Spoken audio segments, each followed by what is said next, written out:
With only 30 days left to live, just as I was about to give up, I was granted an extension of life by a notebook, which I call the Urban Legends Chronicles. I use it to punish the wicked of this world and absorb the maladies of this bizarre reality. Became the overseer against anomalies. A very special interrogation room, entirely constructed from single-piece tiles. Wearing a police officer's uniform, Su Jing pushed the door open and entered. The man sitting in the chair was momentarily illuminated by the light. It seemed as though he had seen something terrifying, as his body trembled uncontrollably. His eyes were bloodshot, with rapidly dilating pupils filled with panic and fear. The moment Su Jing opened the door, he was like a startled bird, immediately covering his eyes and shouting loudly, "Quick, close the door!" To soothe the man's emotions, Su Jing slowly closed the door. "Now you can tell me what exactly happened at your home, right?" However, after a long wait, there was still no response from the man. Su Jing shouted loudly, "Stop pretending to be mysterious and evading criminal responsibility. Think about what you've done to your family." As she spoke, she slammed an iPad onto the table. On its screen, two figures were visible. A woman covered in bruises desperately shielding a little girl. On the ground lay a broken belt, shattered liquor bottles, and the little girl's crumpled drawings. The man lowered his hands, looking somewhat dazed, as if trying hard to recall something. Yet suddenly, his eyes widened in shock. He pointed behind Su Jing, trembling as if a malevolent ghost had seized his soul, sending a chill rising from the soles of his feet. Su Jing turned around abruptly and looked towards the door behind her, yet there was nothing there. She turned around and saw the man clutching his head, crouching entirely under the table. Su Jing scolded, "Stop playing tricks and confess the truth quickly." However, from the man's perspective, the ground was cracking open, and countless eyes emerged, all turning to stare at him. He watched as Su Jing slowly approached him. Yet what terrified him even more was, between the woman's lips, there was a bloodshot eyeball that gradually stretched Su Jing's mouth open. Not only were there 3 eyeballs in her left eye, but there was also one in her throat. All of these eyes were fixed on the man. The last thread of his sanity was completely shattered at this moment. He abruptly overturned the interrogation table. He raised his hand and thrust it into his mouth, digging frantically. It didn't take long for the internet to expose this bizarre case. It is said that those who see this photo will have nightmares if they don't like it. What no one knows is that the murderer in the entire case is actually a high school student. Just 1 month ago, Moto Shinji found a notebook in the library. The moment he opened it, he actually traveled through time. This notebook, titled Urban Legends Chronicles, transported him to another world. His parents died in a plane crash, leaving behind a substantial insurance settlement. He should have been living a carefree life, but because of this notebook, he found himself in trouble. Life began a 30-day countdown. Fortunately, the notebook gave him hope to keep living. He only needs to document urban anomaly incidents. He can earn karma points to extend his life. And this eyeball incident marks the beginning of Moto Shinji's trial. Everyone who sees the photo of the eyeball, they are reminded of the sins they have committed, ultimately reaping what they have sown. But all of this is only just the beginning. I only have 30 days left to live. Just as I was about to give up, I was granted an extension of life by a notebook, which I call the Urban Legends Chronicles. I use it to punish the wicked in this world and absorb the filth of this eerie realm. I have become the overseer to combat anomalies. The crimson higanbana blooms in full. The barefoot maiden of the nether realm approaches. She comes only to punish the perpetrators of school bullying. Then she casts their souls into the boundless hell. And this time the anomalies event I've written is what I call Hell Correspondence. Every night at the stroke of midnight, on a website called Hell Correspondence, enter the name of the person you resent. You can meet the maiden from the Yellow Springs. Provide weapons for the victims to fight back and eliminate resentment. In an office, Gulidia tightly clutched her backpack, trembling uncontrollably, her eyes filled with fear as she stared ahead. Opposite her were investigators Akiji and Chi Xiaoyin from the Department of Special Affairs. In front of the 3 of them, a video of Gulidia being bullied at school was playing. The perpetrator is named Shi Hui. At this moment, her expression is ferocious, highlighting an ugly and vicious demeanor. She is hurling insults while speaking. She increases the force in her hands, seemingly trying to tear off Gulidia's scalp. As the video plays, Gulidia also endures unimaginable torment, suffering through inhuman levels of cruelty. Then, Gulidia is seen pulling a red straw from her backpack. It turned out to be a higanbana flower, which she clutched tightly to her chest, glaring fiercely at Shadowy as if she had made up her mind. She abruptly tore off that higanbana. The hand that Shadowy used to grab the hair became twisted, and his entire body trembled violently. A soul-wrenching scream erupted from her mouth, her face rapidly caving in as if her soul had been drained away. Her body contorted into a grotesque posture. She collapsed abruptly onto the ground, and the video froze at exactly 4 minutes and 44 seconds. Qi Xiaoying retracted her phone and said, "As of 8 a.m. this morning, the number of abnormal deaths, similar to Shadowy, has exceeded 200 and is still increasing exponentially. And all of these individuals suffered from brain death, with no signs of any human-inflicted harm. And you have become the sole suspect of the Department of Special Affairs. We hope you will not conceal anything and fully disclose all that you know." Then Akiji, sitting on the chair, asked, "You've had contact with the higanbana girl, haven't you? I want to know all the details." Gu Lydia trembled with fear but still recounted the entire story from beginning to end. It was just the night before last. Had been bullied by Shadowy for a long time. And the disapproval from the school teachers. After seeing the post by higanbana girl, she finally unleashed the pent-up resentment within her. After she found the link to Hell Correspondence, she wrote the name Shadowy. She pressed the enter key without hesitation. A drop of fresh blood fell out of thin air, and a crimson flame rose. Before she could even react, the crimson flame burst open, revealing an enormous unknown tree. Standing before it was a barefoot girl. Her hair fluttered in the wind, revealing a delicate yet sickly pale face with blood-red eyes unlike any humans. In her hand, she held a bewitching and eerie crimson higanbana. "Are you the higanbana girl? Don't be afraid. I'm here to end your nightmare.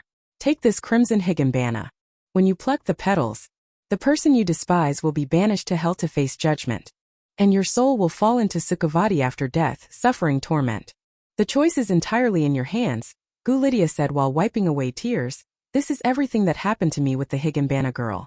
Akiji also widened his right eye at this moment, with a blue light emanating from his pupil. She saw the curse on Gu Lydia. So she walked toward her. A blue light enveloped her entire right hand. A burst of spiritual power struck Gu Lydia's chest. As the light expanded, the curse on Gu Lydia's chest became restless and uneasy. The next second, the curse erupted violently, shattering the office windows. Meanwhile, far away in the dormitory building, Moto Shinji suddenly turned around. He looked in the direction of the principal's office. There are actually other spiritual power users in this world. Interesting. The perpetrators of domestic violence and school bullying have died one after another. Moto Shinji's lifespan is also continuously increasing. When legends become reality, anomalies punish original sin. Perhaps beauty could then blossom everywhere. My lifespan has finally increased.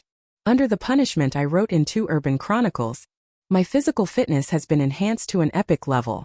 Through the all-seeing eye, I can not only see the essence of the world, but also have unobstructed access to the power of X-ray vision. Even though I have been extremely cautious, but I still got targeted by the Department of Special Investigations. If they find out that the recent bizarre deaths are related to me, I'll definitely be tied up and sliced into pieces. Fortunately, at the critical moment, my 2 Ghost Club friends helped me resolve the crisis. A master move of restraining me and carrying me away helped me escape the pursuit of the investigations department. Akiji watched the 3 figures receding into the distance, wondering if he had misjudged the situation earlier. But that feeling of being watched by spiritual power couldn't possibly be wrong. So she took out her phone and said, "Hey, it's Akiji. Help me investigate whether there are any students at River City Middle School who possess spiritual power. Also, prepare a portion of boiled beef for me at noon today and put it on my desk. I need it urgently. Remember to add extra chili sauce, and I don't eat celery." She said this while walking toward the school gate. Ghost Club activity room. The 3 of them stood side by side at the door. The moment the door opened, an aura reminiscent of the 2-dimensional world instantly emerged. "Oh my goodness, isn't our Ghost Club supposed to be the Ghost Club? Why is there such a vibrant, youthful atmosphere everywhere here?" The 2 of them started complaining. "Moto Shinji, you're the club president, yet you don't seem to care at all about decorating the club room. All of this is practically our entire life savings. We've brought everything we own to spruce up the place. You owe us big time for this." "Well, it's not like I didn't prepare anything. At least I wrote a ton of ghost stories." The next moment, their attitudes did a complete 180. "Ghost stories? Hurry up and show us. We're the most loyal fans of supernatural fiction." Seeing their eager little eyes, I couldn't help but feel a bit speechless. I'm still working on the concept. It's not fully formed yet. I wouldn't dare show it to them. That novel could be deadly. At this point, the two of them put on smug expressions, pretending to be deep in thought as they said, "Then let's find you some inspiration." With that, they opened their laptops. Not long ago, a forum called Urban Legends appeared. It is said that everyone who verified the stories died. The name of the forum is The Higginbana Girl. Pretty shocking, right? That's absolutely insane. So shocking, I'm completely stunned. Damn right, I wrote this myself. Should I tell them? Nah, forget it. If these two quiet ones find out, they might just spill the beans. What if I end up getting dissected and studied by the investigations department? And now the forum shows it's disconnected. Unable to access the server, bro. Could it be that the investigations department has taken action? Did they block the forum? What if they actually succeed? This will restrict me from writing urban legends. And I finally found a way to extend my lifespan. I absolutely cannot let them succeed. And at the River City Investigations Department, a ceremony is currently underway, a mysterious ritual. My lifespan has finally increased. And what extended my life was an inconspicuous notebook, which I used to write eerie tales. Every time a wicked person is punished, my life is extended. But now someone is trying to stop all of this. In the Department of Special Investigations of River City, a secret ritual is underway. Akiji, as the person in charge, is currently extracting the spirits of the deceased, attempting to grant them salvation. The Department of Special Affairs, as the highest directly subordinate department for public security management, is specifically responsible for handling anomalies incidents that the Public Security Bureau cannot resolve. Among them, there are talents specialized in collecting the souls of the deceased. And there are also big-chested, oh no, big sisters who specialize in dealing with vengeful spirits, even when facing those vengeful spirits filled with resentment from their past lives. Akiji also possesses the power to strike down enemies with a single blow. However, the anomalies they are currently encountering have left them somewhat at a loss. Because the anomalies are impossible to comprehend. For humanity, they are essentially unsolvable entities, as anomalies cannot be killed by humans. The number of anomalies entrenched in the city is vast. Even they have no choice but to flee for their lives when encountering them. The investigations department's only remaining strategy is to confine the anomalies within a certain area. After learning that the Higginbana girl kills people through the Hell Correspondence method, to prevent the death toll from continuing to rise, the two began working on blocking the Hell Correspondence forum links. The website links have now been blocked, and the final step involves programmatic restrictions. Then, a martyr from the Department of Special Affairs is required to activate it using spiritual power. The term martyr is used because when the Department of Special Affairs deals with anomaly incidents, casualties are inevitable. To minimize losses among frontline combat personnel, the general staff of the Department of Special Affairs naturally become martyrs. Chi Xiaoyin is the martyr who shielded the Higginbana girl this time. Rest assured, if you die, your family will receive a compensation of 5 million yuan according to the contract. At this moment, Chi Xiaoyin was naturally a bit scared, but could only shakily raise her index finger. Then Akiji continued, "You still have a choice now. You can choose to give up, leave this room, and withdraw from the Department of Special Affairs. That is also an option." After all the effort Chi Xiaoyin had put in to go from being a trainee to a member of the Department of Special Affairs, she naturally wasn't willing to give up so easily. Besides, the probability of death wasn't 100%. There was still hope for her to survive. As her fingers drew closer, she finally made up her mind.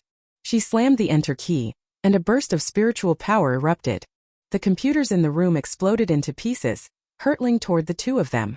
However, the fragments were blocked by Akiji. As the smoke cleared, the computer controlling Hell Correspondence lay completely intact in front of them. White smoke billowed from the display, and the screen flickered with static. Akiji said, "That settles it. It seems this anomalies incident wasn't as complicated as we thought."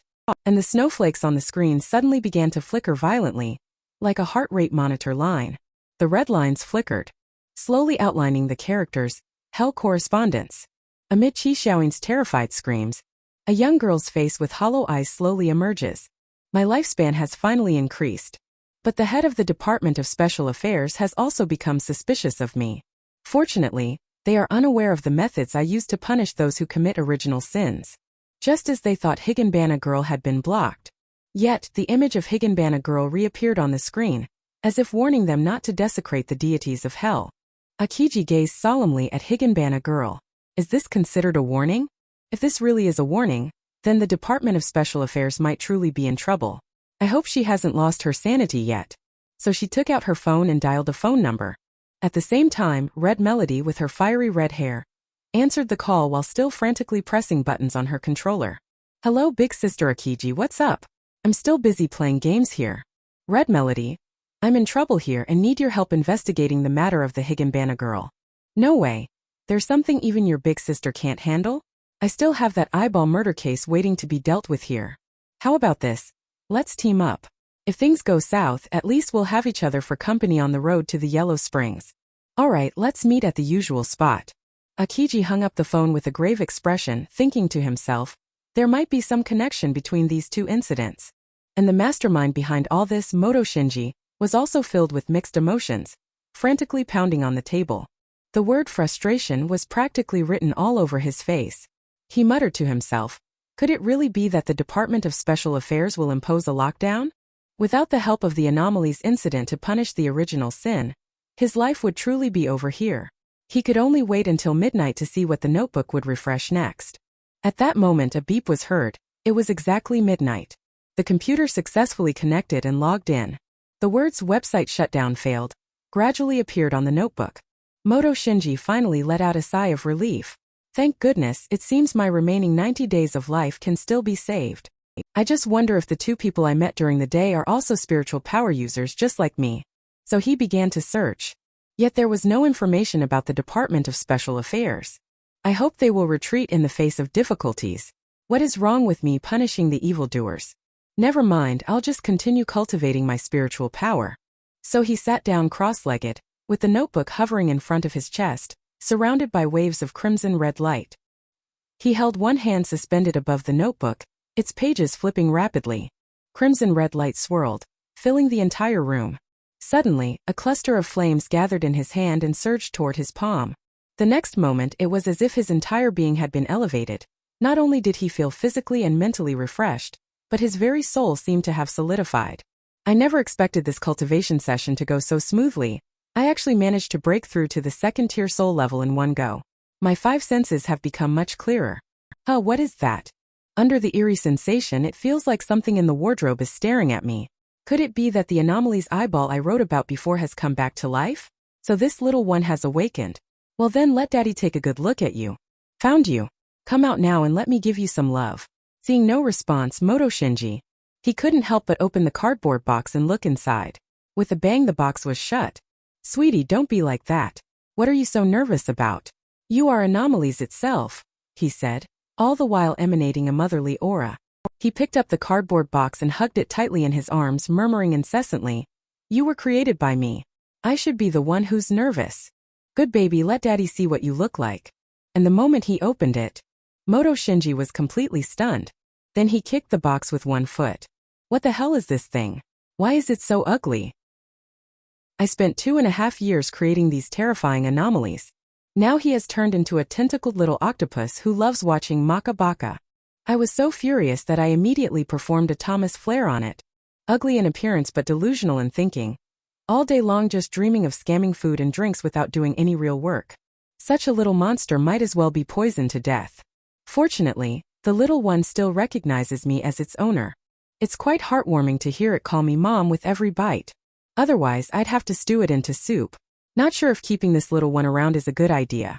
I should fill my stomach first. After all, food is the paramount necessity of the people. So I slurped up the instant noodles heartily, but just then my phone rang. I just picked up the phone and answered it. On the other end of the phone came a scream like a pig being slaughtered. Moto Shinji, where the hell have you been? Hurry up and click the link I sent you. What kind of nonsense is this, just clicking a link? Asking me to help you get a discount, but you don't have to rush me like my life depends on it. I barely have time to take a bite of my instant noodles, and now I have to give you a slash too? Then I heard the voice on the other end continue. What the hell do you mean give you a slash? You think this is Pinduoduo chopping vegetables? There's a streamer exposing the killing rules of the Higanbana girl. Netizens are all watching the drama and arguing about it. You better check it out quick. With that, the other end hung up, leaving me standing there in disbelief. I'm curious to see what that streamer is trying to expose. I clicked on the link and took a look. Welcome to my live stream. I am Magic Boy. Tonight, I will reveal the true face of Higanbana Girl. I believe many of you have come across Hell Correspondence, but have never actually seen Higanbana Girl. So you think she doesn't exist at all, right? The next second, a loud burst of laughter erupted from his mouth.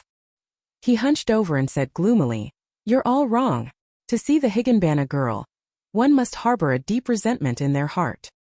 He suddenly leaned close to the screen, breathing heavily as he continued. "Only when you're at the end of your rope can you see the Higanbana Girl." I looked at the screen and couldn't help but laugh. That's quite interesting. If you can figure out the rules of the Higanbana Girl, I'd really like to see if you can summon her. Meanwhile, those watching the live stream also included members of the Department of Special Affairs. At that very moment, they were stationed downstairs, waiting outside the streamer's building. Akiji and Red Melody are currently watching the streamer on their phones. Everyone be prepared. The target is located at Unit 4, Building 4, Apartment 404 in the Naughty Kid residential area. Stand by to cut off the live stream and proceed with the arrest immediately. Beside them, Red Melody teased. "Big Sister Akiji, do you think what that streamer said is true? Can we really summon the Higanbana Girl this way?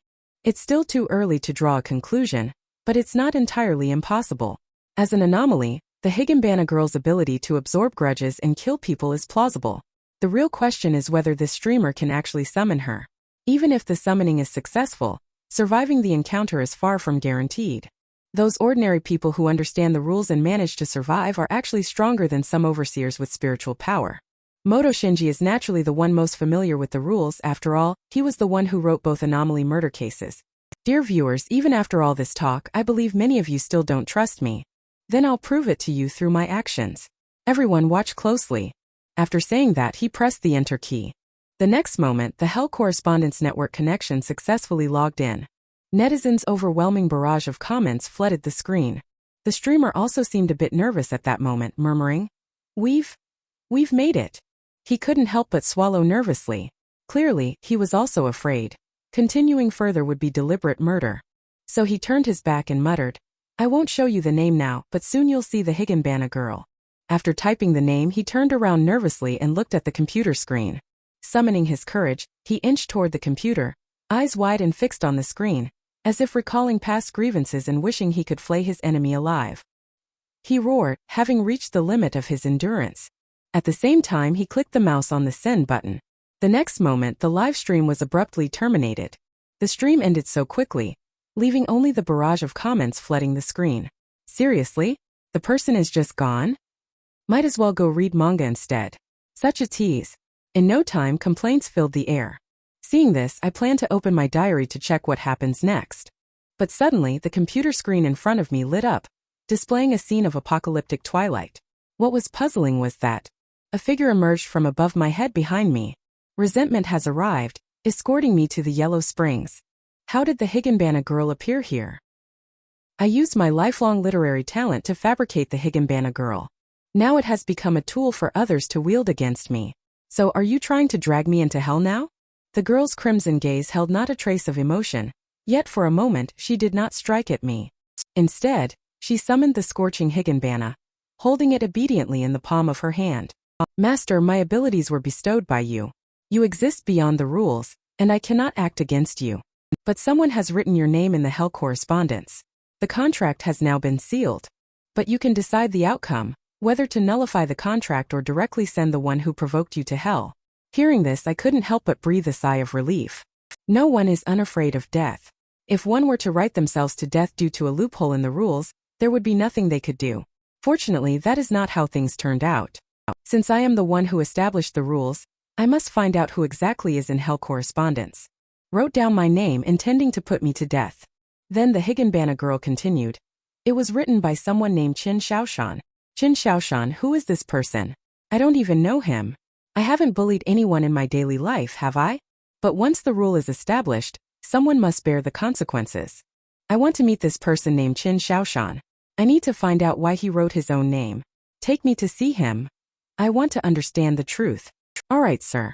I will take you to the banks of the Nether River right away.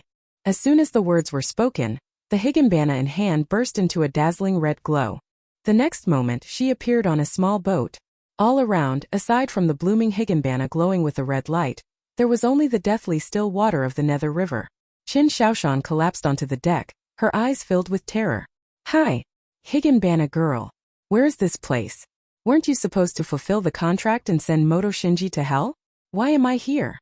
And the girl's eyes were filled with indifference as she rode the wooden oar by herself. Only the lantern beside her emitted a bright light, illuminating the path ahead. Hey, are you Qin Shaoshan? A demon mask appeared in front of Qin Shaoshan. This made him scream and step back repeatedly, his voice filled with fear. Speak. Why did you write Moto Shinji's name on Hell Correspondence? Then in a panicked tone he said, Why are you asking me? Shouldn't it be Moto Shinji who appears here? The next moment countless black mist serpentine snakes coiled around Qin Shaoshan's body. Higanbana girl stepped toward him, lowering her head and saying gloomily, Answer the master's question. Since you refuse to speak, then you can die right now. So I waved my hand grandly. Qin Shaoshan was immediately thrown into the center of the Nether River, flying towards the boundless hell. The weightlessness of death rushed towards him rapidly, so he shouted loudly, I'll talk, I'll talk. The black mist pulled at him, and he was hoisted upside down back above the small boat. Now you can continue. So back when Qin Shaoshan first faced school bullying, it was Moto Shinji who saved him. He pulled him out of the trouble with the bullies. Such a small matter was naturally not something Moto Shinji kept in mind. Instead, it led to the creation of Higanbana Girl, a work addressing the punishment of school bullying. But the second time I saw Qin Shaoshan being bullied, he was eager to investigate the details of the Department of Special Affairs, yet he chose not to extend a helping hand. This situation indirectly exacerbated the harm inflicted upon Qin Shaoshan. As the saying goes, give a man an inch and he'll take a mile. Such is human nature. Some people may appreciate your help, but if you give too much and they become dependent on it, once people stop helping, it can actually make them harbor resentment. Qin Shaoshan, who has tasted the sweetness of a small gain. Now he has even lost half a peck of rice. Naturally, he harbored resentment and wrote Moto Shinji's name on Hell Correspondence. Hearing this, I couldn't help but laugh. Is this the reason for resenting Moto Shinji? Qin Shaoshan, perhaps you don't know that my original intention in creating Higanbana Girl was to provide victims like you with a weapon to fight back. But you are mistaken.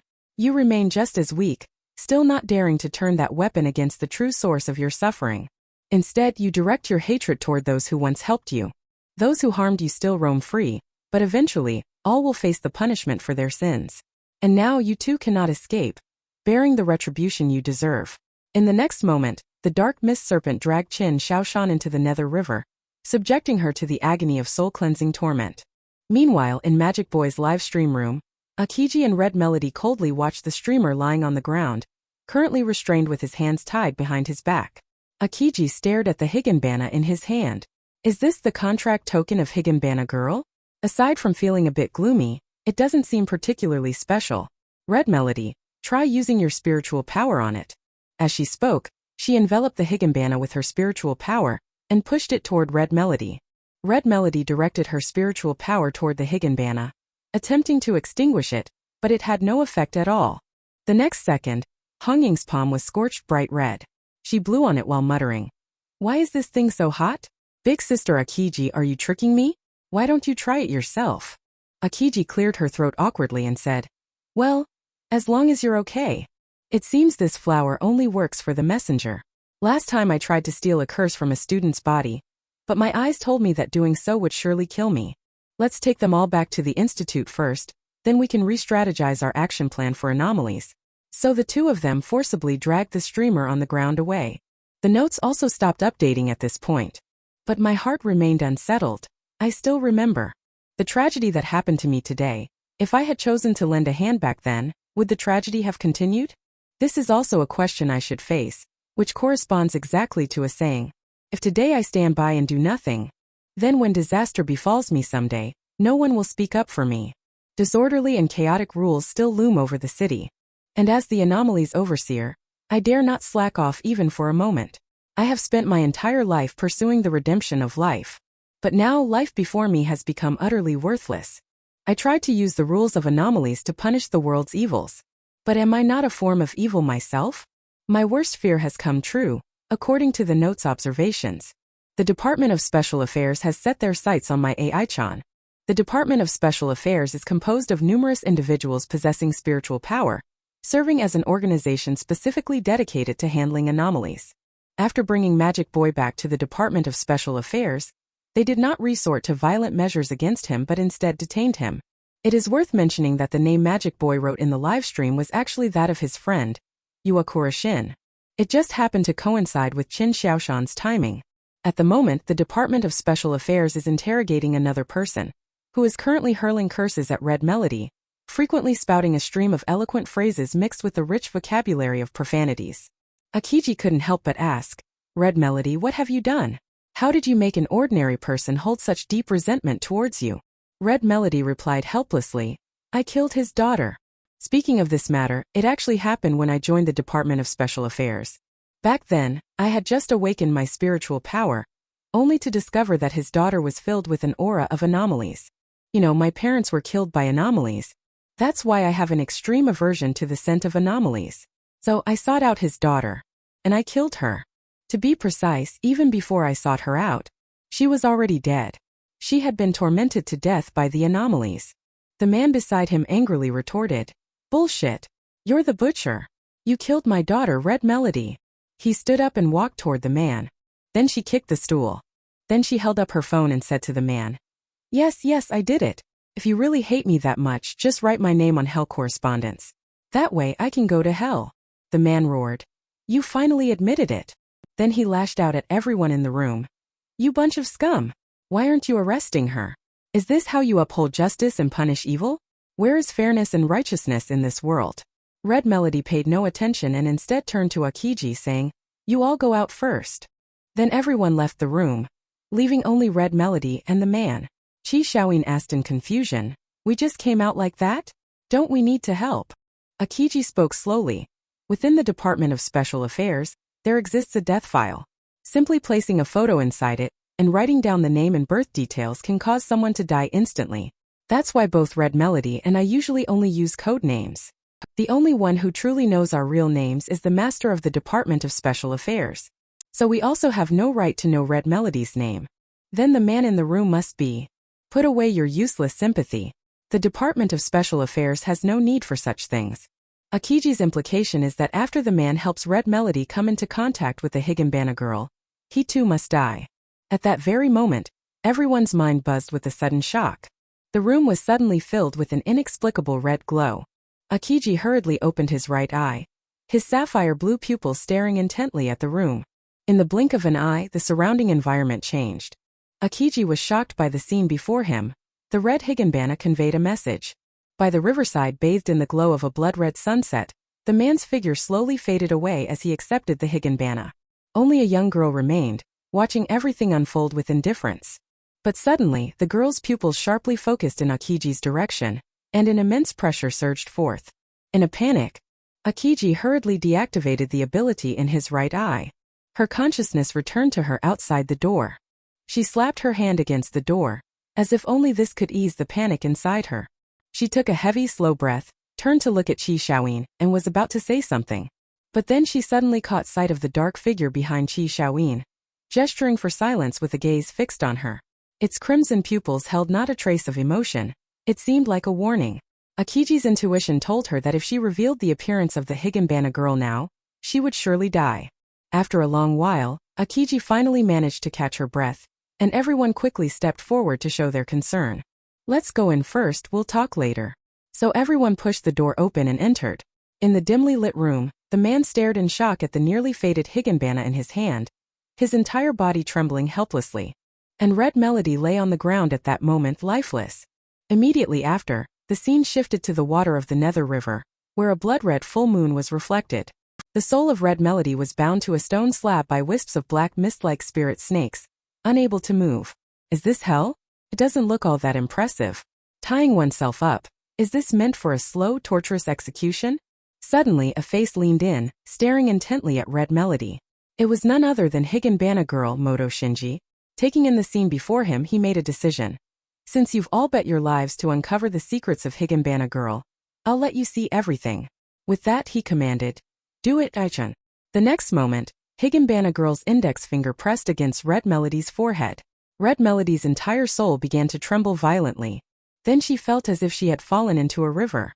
Countless shadowy mist serpents surged toward her feet. She was completely engulfed and dragged downward. The icy, bone-chilling river water scoured her soul, as if determined to utterly extinguish it. At the same time, a colossal demonic face surged forth with overwhelming force, lunging toward Red Melody to bite her. And above the nether river, only that blood-red lantern still emitted a faint glow, while a bell hung from the lantern tassel, emitting a jingling sound like a soul-summoning chime. Ding!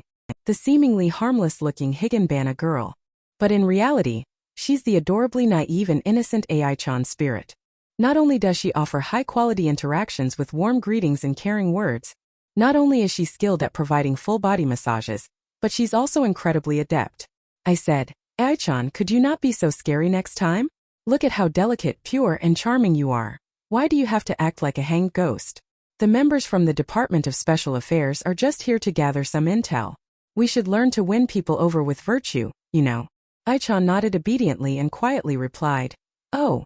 Red Melody, who was originally on the verge of being swallowed. She suddenly snapped back to consciousness. She found herself on a small boat, still bound by countless dark mist spirit snakes that rendered her immobile, while the Higanbana girl leisurely rowed with a wooden paddle. She seemed to have noticed something. Red Melody glanced over. A black figure appeared in her line of sight. It was the notebook incarnation of Moto Shinji. Now that the soul has ascended to the second tier, he only needs to infuse spiritual energy into the notebook. His consciousness can then enter the world within the notebook. He gazes at Red Melody on the small boat. It seems the Department of Special Affairs won't easily give up until they uncover the truth. Let them face their fears directly. As he spoke, his gaze sharpened, and in the next moment, Red Melody widened her eyes in shock. A sensation of soul detachment spread throughout the entire body. It felt as if a pair of massive hands were tightly gripping my neck, and a sense of suffocation arose. Whether it was courage, bravery, or willpower, all were being worn away bit by bit. Then, the small boat drifted into the edge of the cliff. The Higanbana girl leaped into the air, with the endless abyss of hell below. Red Melody fell along with the small boat. She fell into the true hell. The next moment, Red Melody suddenly opened her eyes. Consciousness returned to the Department of Special Affairs. Akiji and Qishaoin were standing guard nearby. You're out. Did you find anything? Red Melody held her head and whispered. I saw Higanbana. She is far more terrifying than I imagined.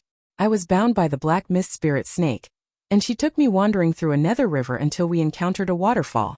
I fell down only to realize that was the true hell. There, all my 5 senses were stripped away. I feel like a lonely wandering ghost, about to die at any moment. At that very moment, the shadow beneath her right foot suddenly detached. It was her skill shadow trick. She had just used her shadow to substitute her own death. Red Melody's headache intensified. I feel she's warning me. The Higanbana girl must have developed self-awareness. The most terrifying part is I feel as though she's been staring right at me all along.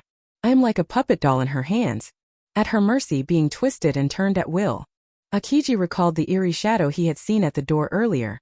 That too was a warning. All right, Red Melody, no need to dwell on it any further. This matter is beyond our ability to intervene. Since the anomaly has developed self-awareness, it must be reported to the superiors. On the other side, Moto Shinji and Ai-chan sit quietly among the cluster of Higanbana. The notebook slowly reveals the continuation. Ai-chan was ultimately classified as a cataclysm grade anomaly. Look, you've scared them so much that they've labeled you as cataclysm grade. However, why didn't Red Melody die? Could it be that there's a loophole in the rules I wrote?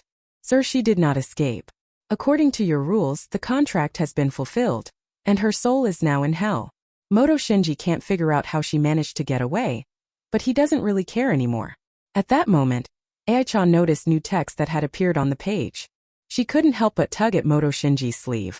The two looked at the notebook in surprise and asked, Sir, what does the book mean by God? Designated as a cataclysm-grade anomaly, the Higanbana girl. Officially labeled for erasure by the Department of Special Affairs. River City, Master of the Department of Special Affairs, Kong Ping, upon learning that the Higanbana girl had gained consciousness. He is attempting to use the world's megaphone to discern the will of the gods. Then please tell me, if the god were to devour the Higanbana girl, what changes would occur? The answer received was that the god's power would grow even stronger. Kong Ping knew that his own authority was insufficient and could only contact the highest think tank. The think tank, as the highest command center of the Department of Special Affairs, must review and decide on every matter, no matter how trivial. Field from the think tank spoke up. I oppose the plan to consume the Higanbana girl. If we allow the deity to continue growing, it will soon become a problem beyond our control. The Department of Special Affairs will be forced into a passive position. Since the Higanbana girl has developed self-awareness, why not try talking to her instead? Field, you're thinking too simplistically. Even if we negotiate with the Higanbana girl, can we really guarantee that no one will die? Everyone present is well aware of the Higanbana girl's killing rules. Higanbana girl forms contracts with individuals harboring deep resentment. To complete the contract, the contracted person must break the token. But what if these are just surface-level rules? Since she has gained consciousness, could it be that she herself is the one who controls the rules? The Department of Special Affairs has no means to restrain her. There is simply no foundation for peaceful coexistence. The Department of Special Affairs would never allow a thinking anomaly to exist. If even a god cannot kill Higanbana girl, then perhaps we can consider your viewpoint, but only then. Moto Shinji and Ai-chan stared blankly at the designated as a cataclysm-grade anomaly, the Higanbana girl. Officially labeled for erasure by the Department of Special Affairs.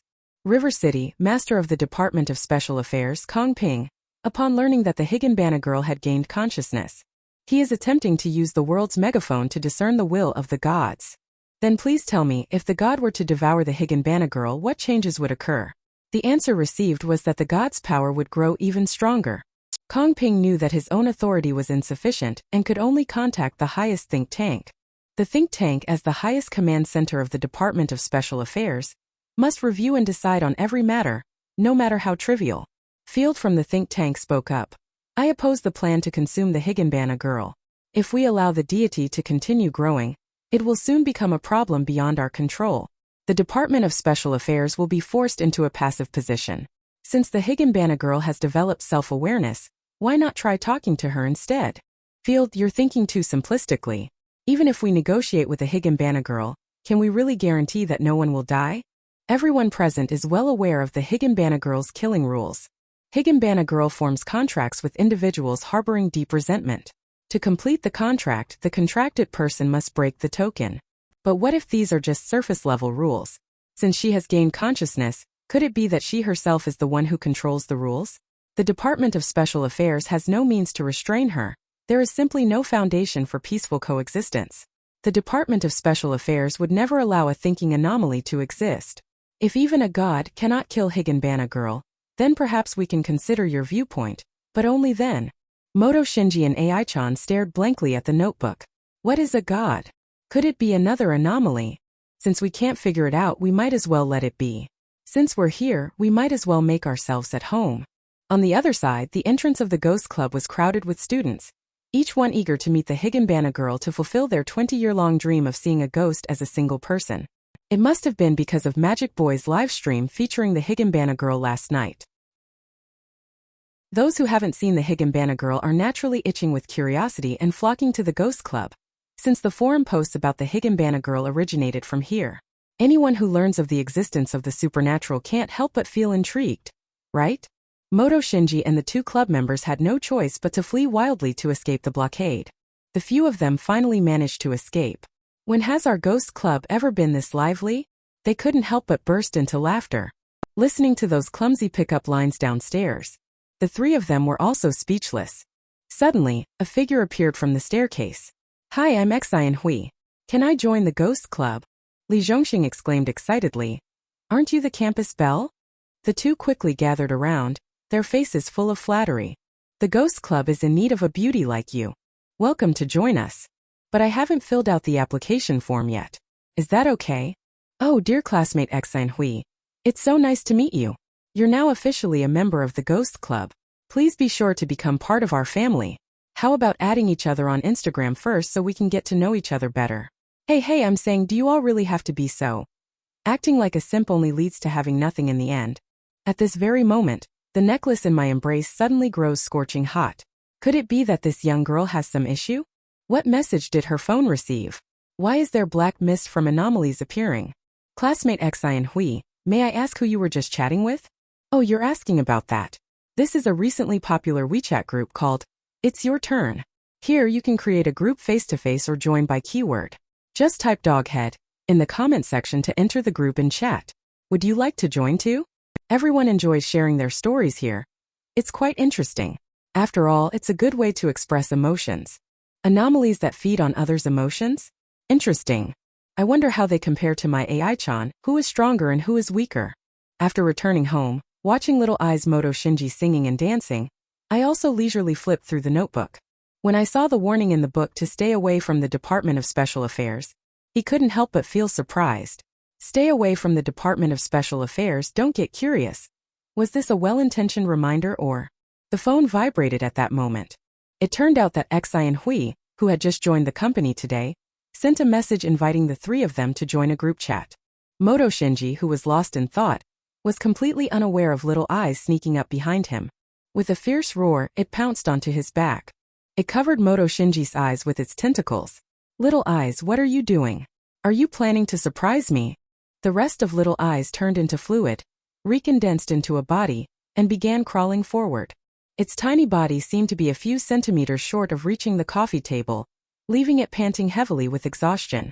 The little hand struggled to reach the edge of the table. Finally, with every ounce of strength exhausted, it managed to climb up. It turned its head excitedly and barked at Moto Shinji. Watching Little Eyes return to its original form, Moto Shinji was utterly baffled. It's so ugly, maybe I should just throw it away. But as the red light faded away, before their eyes, Little Eyes had undergone a complete transformation. It was now unbelievably adorable, no doubt about it. Such a cute and smooth little bottom. Who wouldn't want to give it a hug? So it immediately lifted it high up into the air. Little Eyes, you've actually evolved. Here it comes, the anomalies everyone has been longing for are here. Outside an abandoned factory building in the suburbs of River City, Moto Shinji and his two crew members entered inside. What kind of place is this? It's surrounded by either unmarked graves or old cemeteries. We're just here to play a game. Was it really necessary to come all the way out to such a remote spot? My legs are killing me after walking 3 kilometers. Oh Shinji, stop complaining. This is our club's first team building event. And what's more, we've got some beauties accompanying us. At that moment, Omen of the bust came into view. Sorry I'm late. The two turned around in pleasant surprise. Has the goddess arrived? Hello you two. My name is Straight Bang. Nice to meet you. The two of them froze in awkward silence, instantly feeling like the flowers in their hands had lost their vibrancy. Their minds raced with frantic internal complaints. Damn it. Our first date is ruined just like that. Even in this remote and desolate place, the classic melody still echoed in their ears. Snowflakes drift gently, the north wind whistles cold. The two single souls are back online again. Moto Shinji is a bit suspicious. Something feels off about all this. He couldn't help but ask. I mean you too, if it's a game where we can take turns venting negative energy in the group chat, why did we have to meet here specifically? Xian Hui quickly explained. It's your turn has a more advanced way of playing. I feel like meeting here would be more suitable for our ghost club. Oh, since Shinji is already here, I also think playing here would be more exciting. Don't let yourselves be dazzled by beauty, you two. This is no good place. Don't forget the Higginbana girl is real, and this might also be a spot where eerie things happen.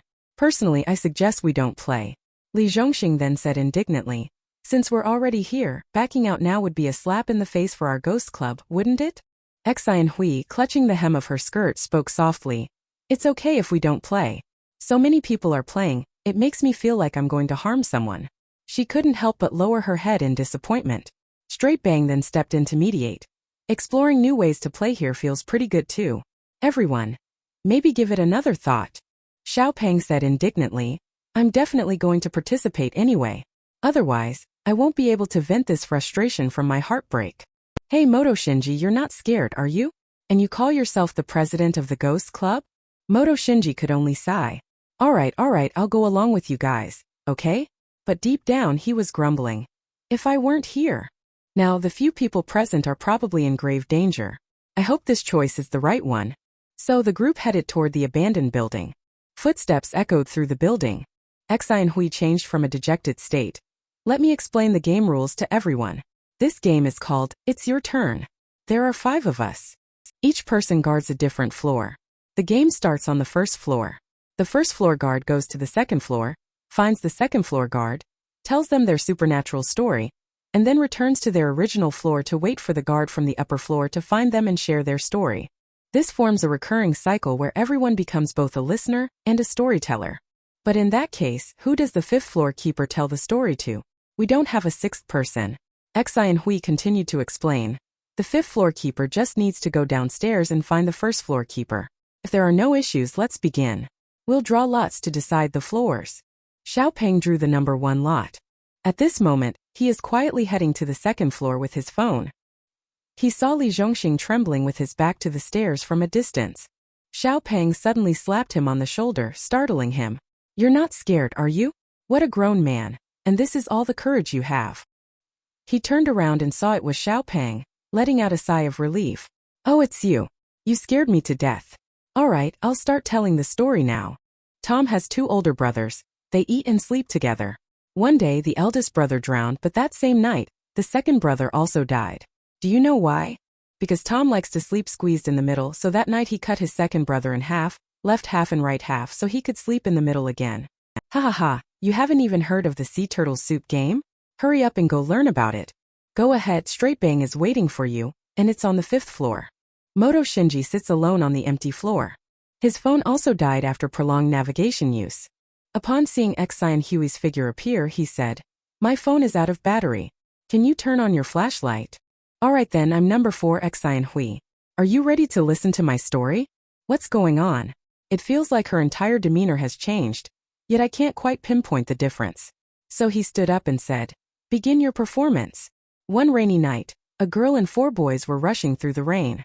But when they finally reached their destination, all 4 boys were completely drenched, while the girl hadn't gotten wet at all.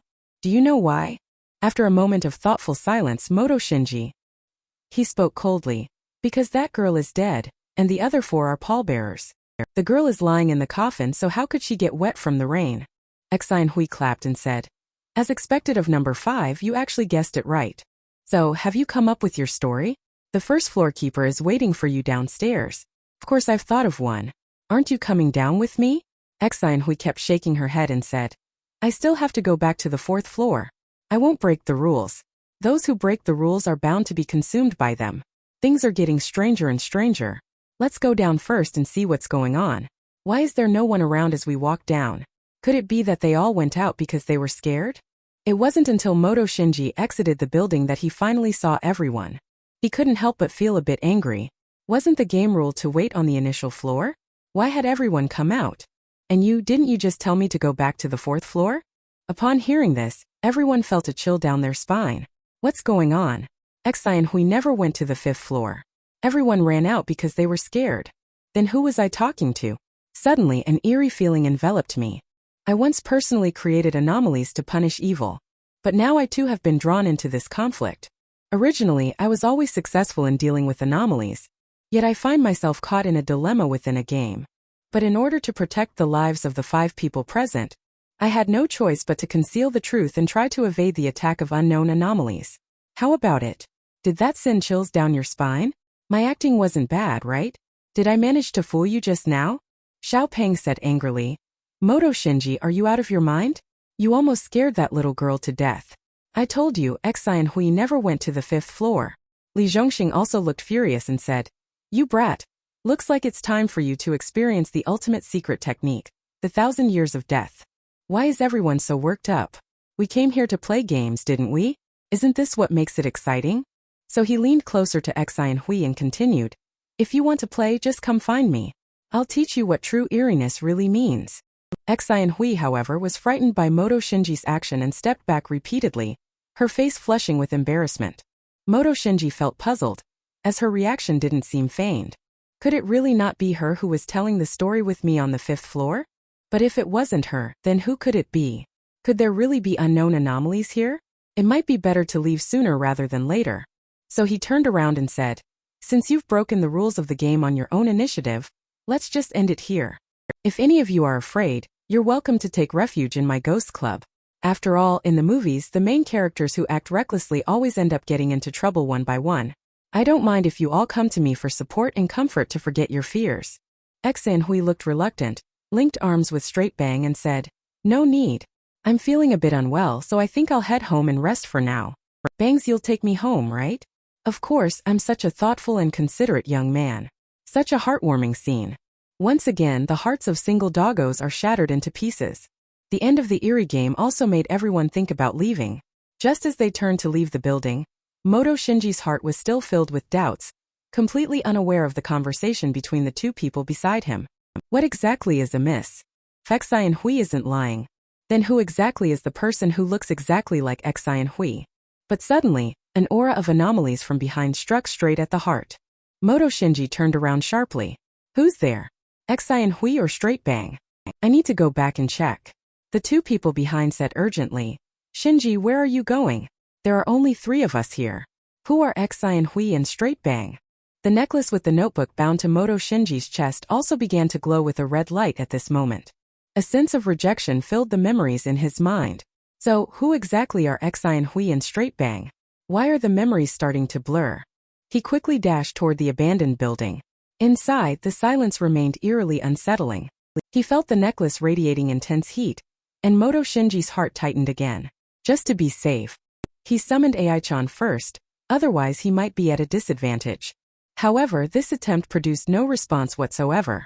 The surroundings remained utterly silent, as if an invisible force was blocking the connection between the notebook and the Higanbana girl.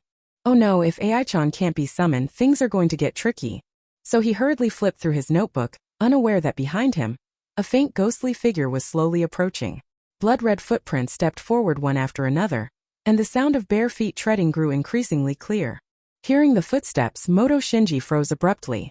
He quickly turned around to look behind him, but there was no trace of anything. A sense of tension arose. Don't joke around. Without Ai-chan by my side, I'm totally panicking. He couldn't help but swallow nervously.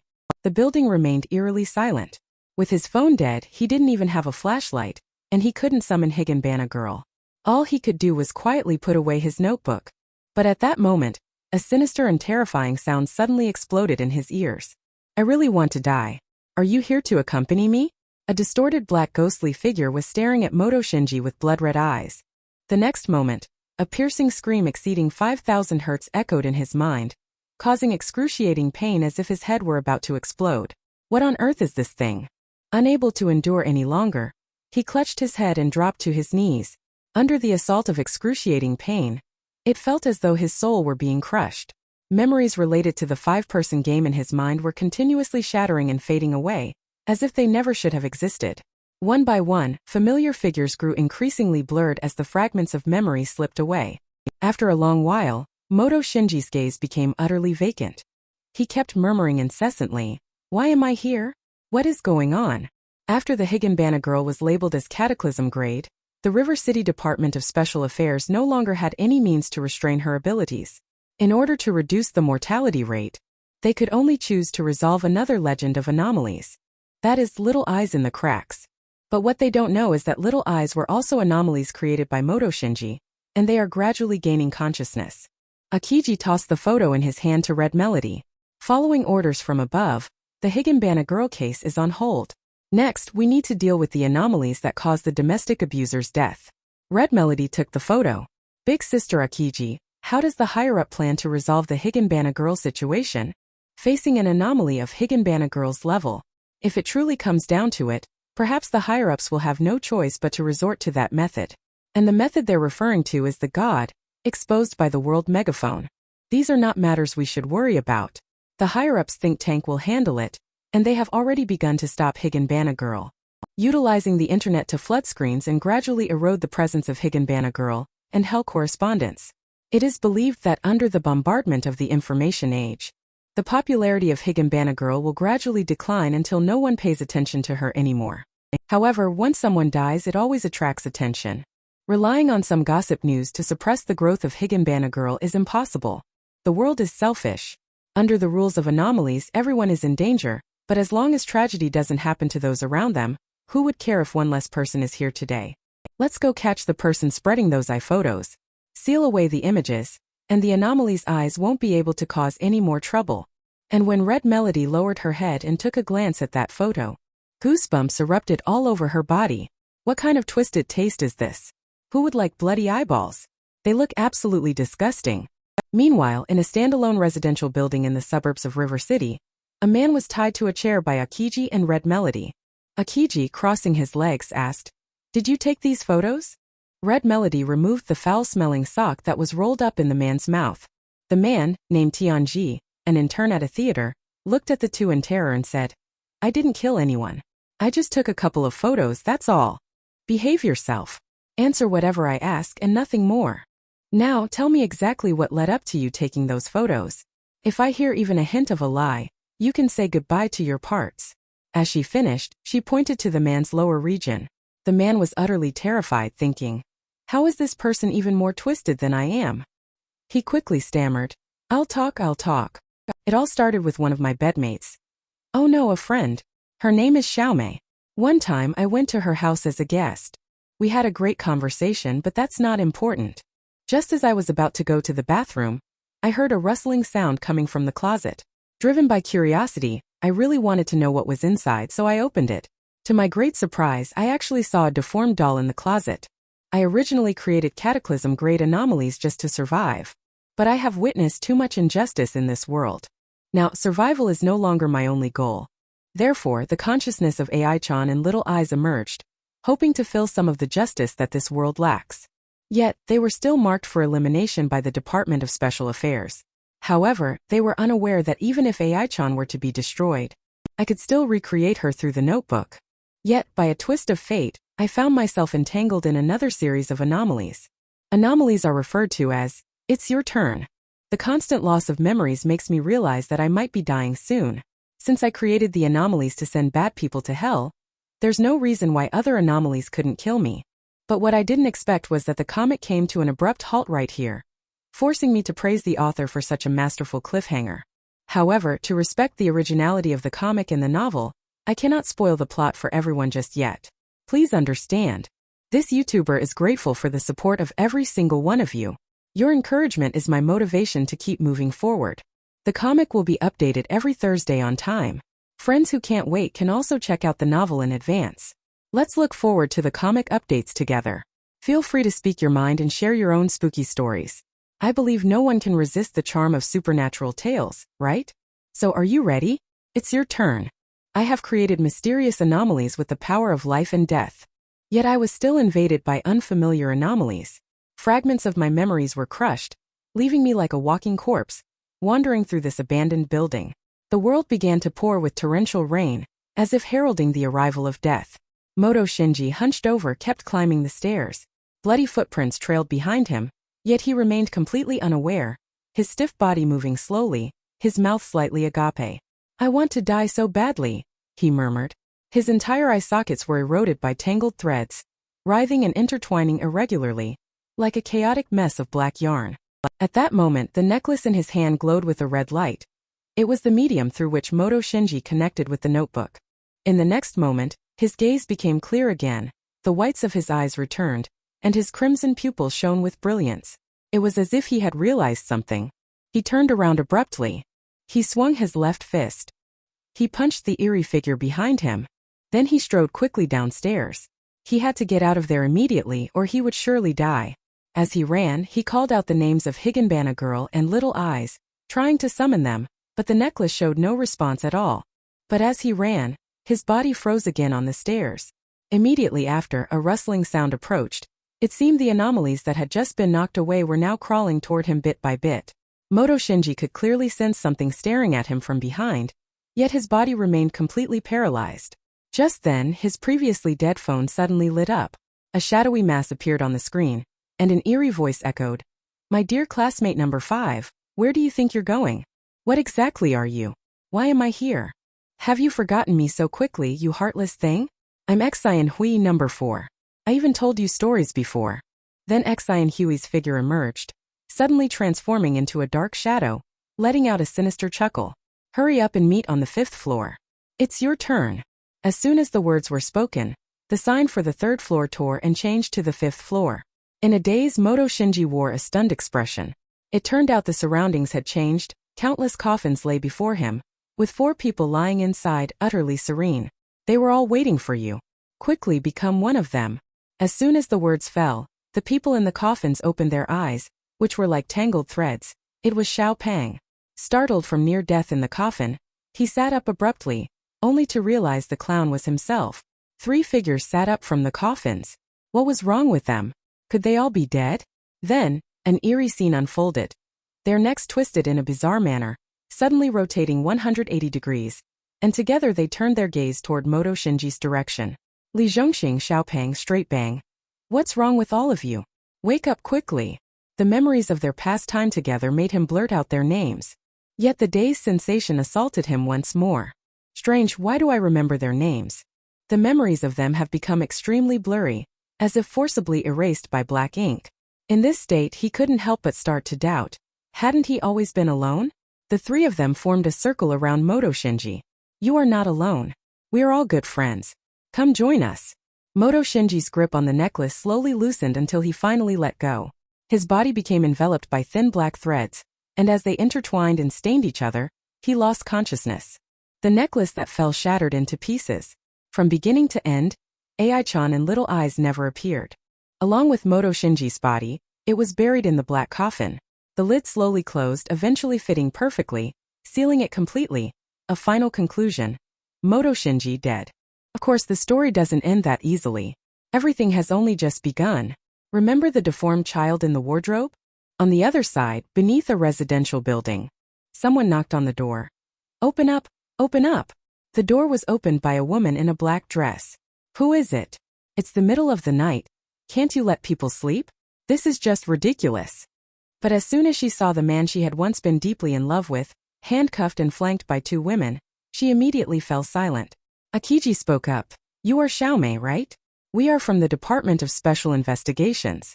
We need to ask you a few questions. The woman was stunned on the spot, her attitude taking a complete turn. She quickly invited the three inside. Officers, what brings you here so late? I've already turned over a new leaf. It's been a long time since I last took any jobs. Without even turning his head, Akiji replied. We're not here about your work for now. We're investigating your son. Xiaomei gave an awkward smile. Officer, you must be joking. Although I live a free-spirited and unrestrained life, I don't have a son. Do you still recognize the child in this photo? The woman took a closer look and her heart instantly sank. She couldn't help but whisper weakly, he passed away just 2 months ago. It was you who killed him with your own hands, wasn't it? I'm innocent, officer. How could I possibly kill my own child with my own hands? He was already dead when I got home. It wasn't intentional. I had guests coming over, and I couldn't let them be frightened. I didn't mean for this to happen. I have to survive too, you know. So where is the body buried? The scene shifts to the outskirts of River City. When the body was unearthed, it was already severely decomposed and mostly skeletonized. Such a young child was buried in this desolate wilderness. Does she still have any humanity? Red Melody asked in confusion. Sister Akiji, do you think that woman is truly repentant? After all, she said herself that she wanted to raise this child. Repentant? How could that be? Do you expect a woman of the night to change her ways? In her eyes, there's only money. The child definitely did not die a natural death. In that photo, the child's body was covered in bruises. Clearly, she ended the child's life with her own hands. But she will reap what she has sown. After all, I showed her the photo of the eyeball. I imagine she won't have an easy time in the days to come. A woman's scream came from the car. Help me. There are so many eyeballs. Akiji turned back and said to the police, let me remind you, this woman is probably trying to use insanity to get a suspended sentence. Don't let her succeed. Big Sister Akiji is still one step ahead. This child suffered long-term abuse, which is why they turned into anomalies to punish domestic abusers in this world. Akiji sighed helplessly. Let's go back and properly bury the child's remains. I just hope there will be less violence and more beauty in this world. It is often said that good and evil will eventually be repaid, and the way of heaven revolves in cycles. And as for me, who used anomalies to kill people, I truly tasted the flavor of death, yet I came back to life. Just moments ago, a twin-tailed girl stood in the rain, staring at the abandoned building before her, the very place where Moto Shinji and the others vanished.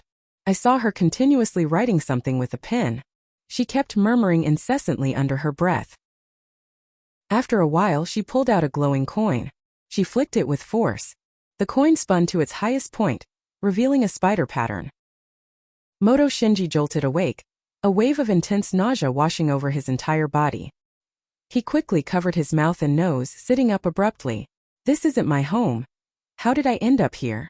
He hurried into the bathroom, turning on the faucet while gasping for air. But upon seeing the sharply chiseled face in the mirror, He couldn't help but feel puzzled. Strange. Didn't I die? No, I'm certain I died, right inside a building. I was wandering alone in that building, but this memory seems to have a large chunk missing. There's a logical inconsistency here. Although Little Eyes and AI-chan were created by me, they wouldn't protect me. Just to be safe, I'd better check what happened in the notebook. But the moment he opened the notebook, he froze. I remember clearly, the remaining lifespan should have been 96. But upon flipping through the subsequent pages, I realized it was indeed the notes that saved me. It should be said that the notes brought me back to life. Fortunately, the notes are powerful enough. They decide exactly how many days until death, and no one can interfere. Since that's the case, this matter isn't over. That anomalies must pay the price. In the past, I kept extending my lifespan just hoping to live well. But now it's different. In this world full of anomalies, living like this is just ridiculous. He must enhance his strength and become stronger than everyone else. Since I have become the overseer of this world, tasked with punishing all anomalies, then I must deal with those disobedient anomalies. In the blink of an eye, the next day has arrived. At this moment, the ghost club appeared unusually empty and silent. Moto Shinji held his dazed head, feeling somewhat troubled. What exactly had he forgotten? Why couldn't he remember anything at all? The environment of the ghost club clearly suggested that he wasn't the only one here, yet he hadn't found any trace of other members at school. At that very moment, a sound came from the storage locker in the ghost club. A figure, panting heavily, pushed open the locker door, revealing an unfamiliar presence before Moto Shinji. It was the twin-tailed girl who had been standing in the rain. Hello, senior. My name is White. May I join the ghost club? Moto Shinji was utterly astonished. This girl actually possessed spiritual power as well. However, he still spoke up. This ghost club only has me, and it's about to disband soon. There's no use in you joining. And how long have you been hiding here? White, clutching the diary, timidly replied. Let me explain. The girl pushed the diary forward. Moto Shinji, you are not alone. After you and the other ghost club members went to that abandoned building, they disappeared. You can read my diary. Moto Shinji opened her diary. Sure enough, it mentioned activities involving Moto Shinji and other members, yet she had completely forgotten about them. Moto Shinji's pupils gradually dilated. The blurred figure in memory gradually became clear. Everything came back to me, all the memories about the other members resurfaced. Xia Binbin, Li Zhongxing, Xian Hui and her childhood sweetheart Straight Bang. These were people who had a real connection with me, yet now they have vanished without a trace. Could it be that they have already? Moto Shinji still wanted to continue flipping through the pages. But White snatched it away and said shyly, You can't read the rest. That's my privacy. I'm sorry, there are some things in the diary that I can't reveal. But I promise I have no ill intentions, and I genuinely want to join the ghost club. Moto Shinji wasn't sure whether he could trust her words. But he still picked up the application form on the table. He handed it to the girl. Take it and fill it out. By the way, I'm giving you a task. Recruit more members for the ghost club. Otherwise this club might disband. White happily took the registration form. At the same time, she bowed at a perfect 90-degree angle. Thank you, President. This girl must have some serious issues, right? Then, President, I'll go handle the new recruitment. See you tomorrow. So she hopped and skipped her way out of the club. Moto Shinji was somewhat puzzled. The girl seemed to still be at the first stage of spiritual power, right in the awakening period. However, regardless of her purpose, the most important thing right now is to focus on improving my own strength. Actually, White's purpose is quite simple. She has been following Moto Shinji all along because of her own prophetic ability. Her prophecy told her that the safest place in this world is the ghost club at this school. To be precise, it's staying by Moto Shinji's side. If possible, she even wants to become Moto Shinji's wife. What? Is that even a thing? Moto Shinji has successfully advanced to the third tier of spiritual power. Not to mention a significant enhancement of the soul. He also gained the ability to move objects through telekinesis. Although the effective range is only 10 meters, it's better than nothing.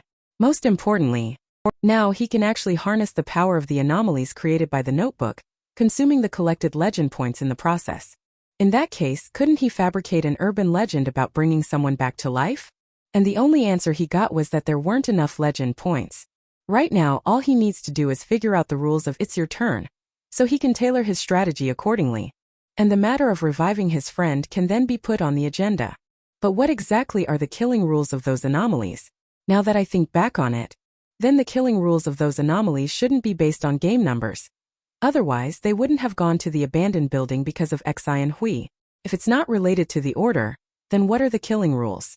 And what's even stranger is, everyone else was just playing the game in the group by taking turns in a chain, but only the 5 of us found the abandoned building. And it used Xi and Hui to lure me into the abandoned building. Could it be that he discovered I am a spiritual power user? He just couldn't figure it out. He had no choice but to head home first to make plans. Then he saw Little Eyes running over quickly, its short legs moving so fast they were a blur. It leaped right into Moto Shinji's arms, nuzzling and rubbing against him while calling out, "Mommy." Moto Shinji carried him to the living room and sat down. Still no clue about "It's your turn." Could it be that we need to play the game again? I have the golden finger to be immortal, but others don't. Even if some people have the intention to seek death, this karma should not be intervened by me. And at that moment, Little Eyes in my arms snatched Moto Shinji's phone. Then he started furiously typing on the phone screen. Moto Shinji was suddenly stunned. Then he smiled faintly. Perhaps I could try having Little Eyes and Ai-chan help me interact with that anomaly. That way, I wouldn't have to bear the karmic consequences for others. And so, the Higginbana girl made a splendid entrance. "What are your orders, my lord?" she asked, all while Ai-chan watched in astonishment. Moto Shinji grabbed her hand and said, "Come with me to a place." But when they arrived at the location, they were horrified to find that the abandoned building that had once stood there was gone. How could this be? That building was clearly there before. Damn it, could it be that the anomalies tampered with my memory from the very beginning? There was never an abandoned building here. No, according to White's diary, the abandoned building should indeed exist. Could it be that these anomalies have altered everyone's memories? If so, their power is truly formidable. At that very moment, Ai-chan sniffed lightly with the tip of her nose. She spoke up. "Master, there is the scent of our kind here." He even took the initiative to hold Moto Shinji's hand. "We can't do this here, we have to go home." The Little Eyes on the shoulder also nodded in agreement. "All right, let's head home first. But do you have confidence in dealing with this kindred being?" After returning home, Moto Shinji distributed mobile phones to Ai-chan and Little Eyes. The rules of the game are just like that. The 3 of us will create a group online. Ai-chan will create the group as number 1, Little Eyes as number 2, and each of you will post the stories I prepared for you in the group. And I won't do anything. I want to see if that person will come looking for us. As time passes by, 2 people and 2 anomalies sat idly on the sofa. Moto Shinji, watching the Higginbana girl playing a match 3 game, couldn't help but ask, "Ai-chan, my legend points haven't been increasing much lately. Is there some issue?" Ai-chan replied indifferently, "I haven't received any hell correspondence commissions recently." Faintly, she could sense a trace of unease. Perhaps I might disappear. Just then, a heavy knocking sound came from the door. Both the human and the 2 anomalies turned their gaze toward it in unison. With a click, the doorknob turned. A beam of red light seeped through the crack of the door. It had arrived. I had thought that the Higginbana girl held the power of life and death over all living beings. After all, the ability to kill anyone just by writing their name is an absolutely unstoppable power. But I never expected there would be someone even Ai-chan couldn't handle. Just now, Moto Shinji took action to deal with the mysterious anomalies. "It's your turn." He originally intended to resolve everything in the abandoned building, only to discover that the building had vanished. Left with no choice, he had to re-enter the anomalies rules with the 2 anomalies. Just as the 1 human and 2 anomalies were idling away their time, a knock sounded at the door. As the doorknob turned, accompanied by the creaking of the door panel, an eerie red light gradually filled the entire room. A claw made of black threads drooped over the doorframe, and the next moment, an anomaly covered entirely in black threads peered inside. "Number 1, it's your turn." At that moment, Moto Shinji noticed Ai-chan slightly lowering her head. Then she suddenly stood up and walked stiffly toward the door. In an instant, Ai-chan's originally crimson pupils transformed into crimson threads, continuously intertwining and tangling to form 2 crimson thread clusters. Immediately, Ai-chan's long hair flew wildly, entangling and battling with the threads extended by the anomalies. Watching this scene unfold before him, Moto Shinji recalled a sentence from the notebook in his heart. "Anomalies are unsolvable. Only anomalies can kill anomalies." When 2 anomalies begin to fight, it becomes a collision of rule-based powers. But what would be the outcome of such a clash of rules? Moto Shinji did not know. He soon found out, because he noticed that the color had drained from Ai-chan's pupils, leaving only 2 hollow eye sockets. Then he saw Ai-chan close her eyes and summon the soul-guiding bell in her hand. Traces of blood still remained around her eye sockets. Immediately after, A crisp ringing sound echoed through the living room. At the same moment, the soul-guiding bell shot out 2 beams of crimson light. Ai-chan's eyes regained their glow. Master, I am slightly stronger than it, but I cannot defeat it. If I could learn its name, I could send it to hell. Moto Shinji probably also understood that it was because Ai-chan was trapped within its rules, making it impossible for her to kill it. After realizing it couldn't deal with Ai-chan, the anomalies then shifted their focus to the next target. And at this moment, Moto Shinji had already prepared himself to die once more. After all, Little Eyes was just something he created casually, even made for free. An eerie voice echoed once again. Number 2, it's your turn. Little Eye's face was filled with resentment, veins bulging on his forehead. Clearly, he was enraged. Then with a leap, it jumped down from Moto Shinji's shoulder, extending its slender arm to grab at that mass of black anomalies. The small hands clenched tightly, forming 2 tiny fists, with a strand of black thread at the center of each. Then with a backward step in midair, the thread was pulled, and the mass was dragged over. A piercing scream echoed as it, in pain, immediately launched a counterattack. Strands of black threads went pia, slapping Little Eyes in the face. The scene was strikingly similar to street thugs slapping each other's faces. Look at how wronged the child feels, almost on the verge of shedding tears. Just as Moto Shinji was wondering whether to step forward and help wipe the tears away, Little Eyes completely erupted, with countless eyes appearing all around, then enveloping Little Eyes within them. In the next moment, Little Eyes instantly reverted to its first form. The size of that black tangled mass was nothing but a little brother in front of Little Eyes. Immediately after, countless tiny hands stretched out, each grabbing hold of the black threads, rendering them immobile. A comical eye opened, brimming with joy as if it had just found a delicious treat. The black mass of threads was slowly pulled toward Little Eyes' mouth, trembling violently like a sieve. Then with a chirping sound, it was swallowed down. Oh my goodness, so Little Eyes is actually this powerful, huh? I was worried earlier that this little one might get killed, but it seems that concern was a bit unnecessary. Just then, the notebook unexpectedly opened on its own. Page after page turned, and it began recording the deeds of anomalies killing people, eventually becoming the 3rd entry about anomalies in the notebook. It recorded 180,000 legend points and 17,000 karma points, while also unlocking the abilities of a new anomaly. Moto Shinji's expression darkened. This game actually killed so many people. Regardless of good or evil, anyone who participated in the game suffered. In the past, no matter how many lives were added to the pages of Ai-chan and Little Eyes, he never felt gloomy, because those who died were all wicked people. But now, with so many innocent lives lost before his eyes, he must have been somewhat moved. Fortunately, everything has settled down now, and he has successfully subdued this anomaly. From now on, it will no longer cause any trouble. At that moment, there was a knock at the door. Is anyone there? Moto Shinji put away the notebook and walked toward the door. Ai-chan and Little Eyes also hid behind the sofa. He looked through the peephole. A scruffy bearded uncle stood at the door. I'm Xiaosong, I just moved in. I meant to visit during the day, but I heard a loud noise, so I came to ask what happened. Moto Shinji opened the door and said, Sorry for disturbing you so late at night. There was a cockroach in the house, and I was just getting rid of it. I see. Since we'll be neighbors from now on, here's a little local specialty. Please accept it. As he spoke, he handed over the bag. I won't disturb you further then. All right, thank you. Then Moto Shinji closed the door. He placed the specialty product on the table. Having worked all night, he was extremely tired. After calling out a greeting, he was about to go to sleep. Ai-chan and Little Eyes curiously ran over to that bag of specialty products, peering and looking. Help yourselves if you want to eat, he said. The 2 anomalies flatly refused. No. Who would eat this stuff? We are mysterious anomalies, after all. Meanwhile, at the Department of Special Affairs, Akiji encountered another strange case. A man named Xia Chang, the director of the Public Security Bureau, had been feeling a sense of dissonance lately. In his memory, he had no children. Yet the room was filled with the presence of a child. This sense of dissonance felt incredibly real, as if his memories had been tampered with. You're saying your memories, along with the people around you, have vanished. I have captured the mysterious anomalies that alter reality. Such beings were erased, yet their traces remained.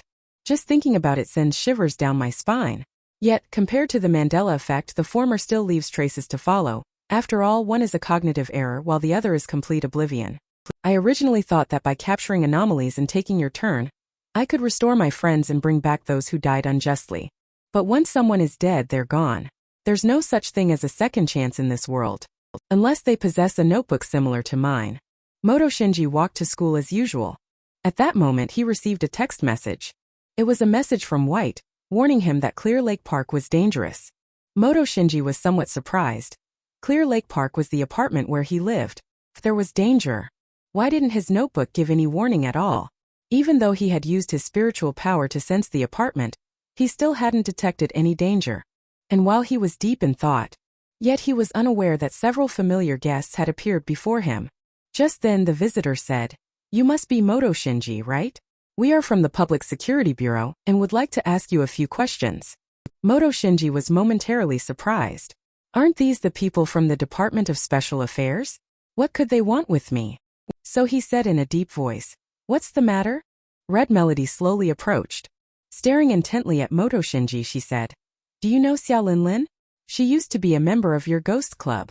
Akiji also questioned, "If you know him, please tell me the reason why he and several others disappeared." "I can tell you what I know, but it's not something that can be explained in just a sentence or two. Let's go to my place to discuss it." However, as soon as he turned around, he was blocked by Red Melody and Qi Xiaoyin. "Just say it here, no one will eavesdrop." Moto Shinji was equally stubborn. He turned his head and said to Akiji with a serious expression, "Let's talk at my place. Otherwise you won't get any answers out of me. And by the way, help me ask for leave." Then, without looking back, he headed straight towards his home, leaving behind the cursing Red Melody, who was rubbing his fists and palms together, looking as if he was ready to fight to the death. And Akiji watched Moto Shinji's retreating figure with a serious expression, thinking that this young man had a very strong sense of self-protection. If he were just an ordinary person, we could easily resort to forceful measures. Although he is only a student, his composed and unflappable mindset is enough to draw the attention of the Department of Special Affairs. Not to mention he is also a third-tier spiritual power user. "Please come in, everyone. My home is just upstairs." Moto Shinji's idea was very simple. Once he got to his own home, he would be safe. After all, he could freely summon Little Eyes and Ai-chan to protect him. On the other hand, he could also subtly probe and gather some information from the Department of Special Affairs. Then he suddenly slammed the cup down on the table.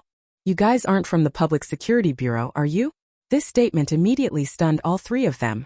"If I'm not mistaken, you must be affiliated with the Department of Special Affairs." Upon having their identities exposed, the three of them felt as if sitting on pins and needles, staring at Moto Shinji with disbelief. But Moto Shinji just smiled. "I guessed it. After all, this world has anomalies in spiritual power. Of course, there must be special organizations for that. I never expected to actually bluff it out of him." So he burst into laughter, which made Red Melody so angry that she crushed the water glass in her hand. Moto Shinji naturally wasn't about to let him get away with it. $1,000 for a cup? Pay up, pay up. What kind of cup costs $1,000? You're trying to scam me, damn it. Seeing the situation turning unfavorable, Akiji quickly changed the subject. "The losses caused to you will be compensated later. Moreover, we are indeed from the Department of Special Investigations. Regardless of where you got the information or how much you know about us, we only tell you one thing. Anomalies cannot be killed. Our Department of Special Affairs can only contain them. Even if you possess immense spiritual power, you still cannot kill anomalies. Otherwise, you will eventually be killed by anomalies. Now please tell me, did you and your friend see an eyeball? What kind of eyeball? You cannot kill anomalies either. Otherwise, you will eventually be killed by anomalies. Now please tell me, did you and your friend see an eyeball? What eyeball? I don't know. We just played a game and survived. But before answering your questions, I need to get the answers I want first." Akiji gave a slight smile. This young man certainly knows how to assess the situation. Even in an unfavorable situation, he still managed to negotiate for himself. However, it's clear that he lacks sufficient experience. So she crossed her legs and said, "What do you want to know?" Little did Akiji know. The once feared Higanbana girl. It was this very boy before them who created it. "I want to know what abilities will emerge after reaching spiritual power 3rd tier, which is also one of the answers Moto Shinji seeks." Akiji adjusted his glasses and said, "After reaching spiritual power 3rd tier, no further abilities will emerge. Continuing to increase spiritual power will only expand the range of spiritual pressure. Raising spiritual pressure alone cannot directly kill anomalies, but to survive in the face of anomalies, one must still enhance their spiritual power. It's a vicious cycle. But if you're asking me how to deal with anomalies, I'd like to ask how you managed to survive instead. Moto Shinji naturally knew what she wanted to ask. It wouldn't hurt to reveal a bit of his abilities appropriately. I died twice playing that game, but it helped me figure out the game's rules. If you're asking how I revived, it's related to my abilities. Can we get back to the topic of dealing with anomalies? Once again, these words reshape their understanding of the youth. Could it be that he possesses the same ability to cheat death as Red Melody? It's truly enviable. Akiji stood up. She slowly walked over to Moto Shinji's side. Then she sat down and said, "Our Department of Special Affairs possesses special items to deal with anomalies. Each use consumes soul power, which is why we need to enhance our spiritual power to strengthen our souls." And just as she attempted to see through Moto Shinji's abilities with true sight, Moto Shinji swiftly dodged, and the comical scene left Akiji quite frustrated. Moto Shinji took a sip of tea. It seems they are the ones who restricted Little Eyes and AI-chan's abilities. Since you cannot eliminate anomalies, won't they just keep increasing? Eventually, humanity will be wiped out by anomalies. Red Melody jumped up and retorted, "We are, after all, the Department of Special Affairs, and naturally possess anomalies capable of eliminating other anomalies." Moto Shinji keenly caught on to this point. He couldn't help but give a slight smile. He had finally managed to extract the answer. "I've learned everything I wanted to know. Now I'll give you that information about the game." Then he pulled out a piece of paper. He slapped it on the table. "This game is called, It's Your Turn." But just then the knocking on the door sounded once more. "I personally created the urban legend, but I have also become a frequent visitor between life and death." And just as I was explaining the rules of It's Your Turn to the Department of Special Affairs, an unexpected guest showed up at home. "Wasn't this guy our neighbor Xiaosong?" "Hello, little neighbor. I don't have scissors at home, could you lend me yours?" This guy really is a social butterfly. There's a convenience store right downstairs. Who would ask a stranger neighbor for a favor? And there's something really off about this guy's aura. Could he be one of the anomalies himself? "I can lend it to you. Wait a moment." So I turned and walked into the house. Akiji seemed to notice something too, looking over this way. But under true sight, she still found nothing. Moto Shinji secretly observed this scene. The people from the Department of Special Affairs didn't notice anything amiss either, so he picked up the scissors. As he turned and walked toward the door, he wondered to himself, "Could it be that I was mistaken?" He handed over the scissors and said, "Here are the scissors. No rush to return them." Watching the man accept the scissors with an innocent and harmless expression, Moto Shinji became even more convinced of his inner thoughts. This person might be stronger than anyone present. And after closing the door, Moto Shinji returned to the tea table. That person was the newly moved-in neighbor, quite outgoing. "Sorry to keep you waiting. Let's continue our previous topic." Seeing that everyone remained unresponsive, Moto Shinji's heart grew heavier. He took the paper handed over by Qi Xiaoyin. He then wrote down the rules of anomalies. "It's your turn." And he didn't hide anything. Aside from AI-chan and Little Eyes, he wrote everything down. After all, with the internet, it wouldn't be difficult for them to look up the rules of that game. After finishing writing, he handed it back again. The three immediately crowded together, all eager to take a look at the rules of anomalies, as they never tired of investigating them. Red Melody snatched it away with a chuckle, saying, "Hee hee, such an unsolvable anomaly can only be investigated by an outstanding overseer like me." Akiji said with a serious expression, "Moto Shinji, would you like to join the Department of Special Affairs? What benefits would I get by joining you? By joining us, you will immediately receive a massive sum of 50 million tax-free, along with a car and a house, giving you the freedom of mobility and housing. Whatever material needs you have, the Department of Special Affairs will fulfill them, and even your spiritual needs can be met." Moto Shinji, however, didn't care about the wealth. With the massive compensation left by his parents, he had more than enough to squander. Still, he asked, "Then what are the responsibilities?" Personnel of the Department of Special Affairs are required to follow a shift rotation system and bear unshirkable responsibility when investigating incidents involving anomalies. Anomalies are highly dangerous, with a significant probability of fatality. This is also why they possess power and wealth. Of course, the Department of Special Affairs also has access to special items for use. However, from what I know, in the 10 years of investigating anomalies, except for Kong Ping, the head of the investigations department, no one survived. So we won't force you to join, the choice is yours. So I have other options then? Red Melody said flatteringly. Of course you have another option. For instance, you could start your own club and cooperate with the Department of Special Affairs in their investigations when necessary. You just won't get any benefits. Or why not join us? There's a commission for bringing in new members, and we could split it 50-50. Chi Xiaoing added timidly. You could also join someone else's club. Red Melody immediately got a headache. Shut the hell up, you. You just can't stop running your mouth, can you? Don't you know that cutting off someone's livelihood is like killing their parents?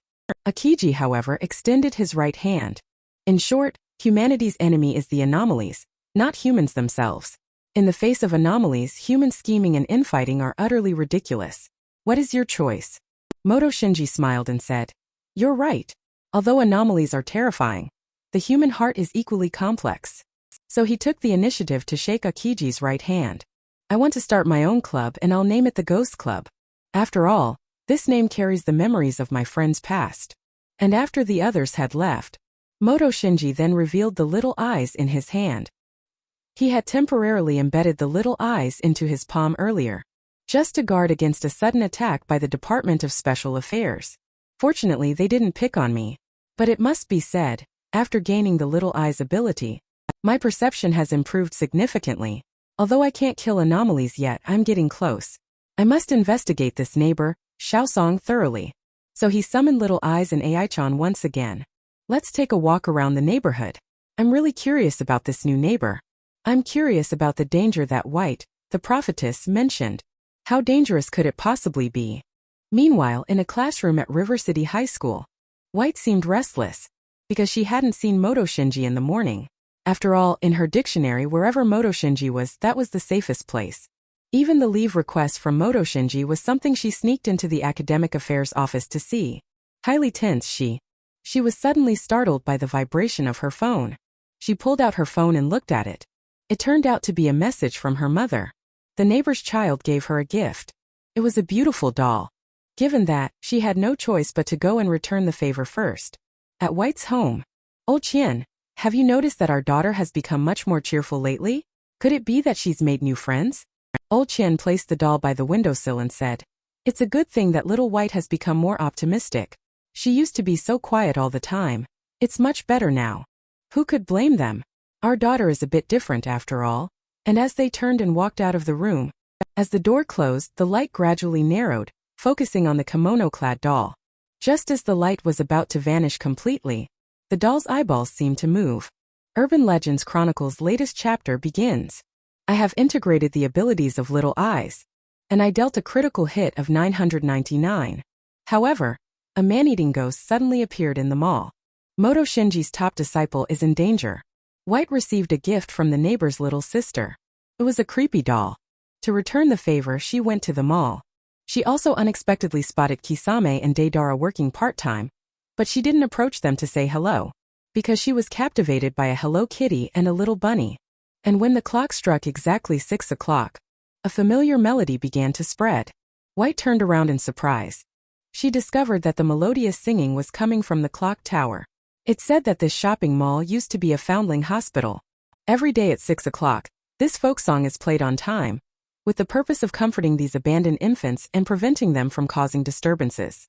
Listening to the discussions of the crowd, White felt a sudden palpitation and his breathing became rapid. This unsettling feeling made her unbearably suffocated. Her sixth sense urged her to find a place to start the prophecy. While the others remained indifferent, looking as if it were nothing out of the ordinary, those promoting products continued their sales pitches. White dashed into the evacuation passageway. Taking a deep breath, she flicked the prophetic coin into the air. The destiny coin spun ceaselessly in the air, accompanied by a strange melody. The spider pattern reappeared. Yet White made no move to catch the falling coin. She let the coin fall to the ground, producing a crisp sound. The eerie music made White tremble with fear. The unknown fear spread throughout her body, making her soul shudder. Then she was startled awake by two voices. In front of her stood two people, both emitting faint fluctuations of spiritual power. They seemed to be discussing stories about the mall's ghost. The prophecy told White that these two were in danger. So she quietly crouched down. She reached out to pick up the coin on the ground. She had just grasped it tightly, but she was suddenly pulled back by a small hand. While she was taken by surprise, her gaze followed her right hand. It turned out to be a child outlined by countless black lines with glowing blue eyes. Sister, it's so hot here. Can you take me out? While startled, White flung her right hand away. While shouting danger, she ran towards the two people in front of her. Suddenly, an upside-down human head pressed close to her face, asking, "Have you seen my child?" Such a horrifying scene appeared before her eyes. If it weren't for White's composure, even diapers wouldn't be able to contain the dramatic ups and downs of life. Yet, the next second, two heads flew up right before White's eyes. What would the esteemed viewers think if they saw this scene? White quickly realized the issue. These images before her must be illusions. Those two were spiritualists. It was impossible for them not to sense a ghost approaching so closely. But the red-dressed female ghost was real, and she had to stay away from it. So she turned around swiftly. She dashed off in another direction. In the panic, her glasses also fell to the ground. As expected, the women's restroom became her destination. In the silence of the restroom, only the sound of dripping water could be heard. Without her glasses, White's vision was blurred, leaving her to huddle in a corner, trembling with fear. Suddenly, the sound of banging on the door echoed. The female ghost in red had caught up and was now peering inside, searching for White. Strands of hair surged toward her.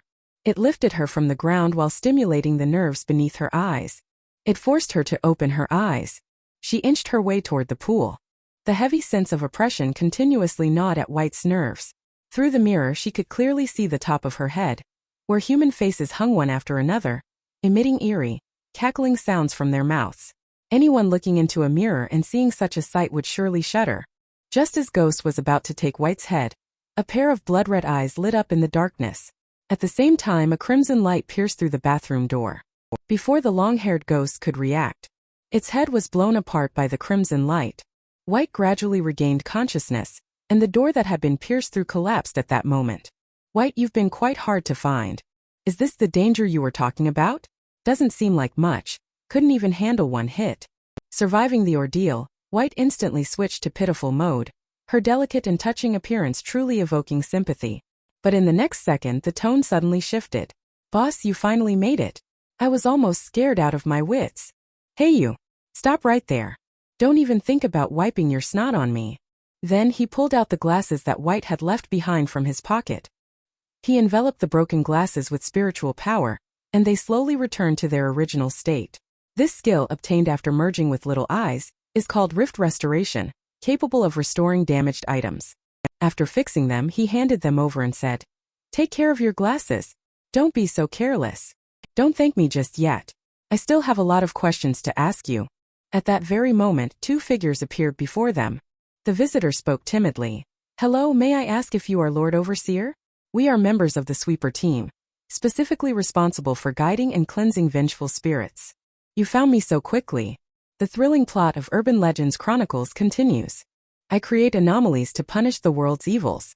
Yet I cannot save the hearts enslaved by capital. To reap the chives. They didn't even spare the children. So you're saying the original site of this shopping mall was actually a place specifically for disposing of the bodies of children from the nursery? Yes, the wealthy developers covered up the truth to develop the area, turning it into a shopping mall. Although business is booming, it has also caused the lingering spirits to harbor immense resentment. That's why frequent disappearances occur here. Some shop owners hear children crying after 6 p.m. Some even catch glimpses of a woman in red. Yet, the owner here, knowing the truth, is unwilling to give up the business. After they invited a Taoist priest to perform a ritual, in the end, they resorted to using folk songs to appease the restless spirits. But the missing person was also harmed by the vengeful spirits, and then their soul became trapped here, thus turning into a new vengeful spirit. White said indignantly, "I heard that music, but then it became very strange. In a daze, I lost consciousness." Moto Shinji, however, suspected that there might be more powerful anomalies present here. Unable to find an explanation, he didn't delve deeper into it. He glanced at the object in the sweeper member's hand and couldn't help but feel a bit curious. "Lord Overseer, this device is called a spiritual pressure generator. It uses soul orbs as its energy source and can simulate third-tier soul pressure to combat vengeful spirits." Moto Shinji was somewhat surprised and asked, "What is a soul orb?" So I reached into my pocket and rummaged around. I pulled out something that looked like a marble.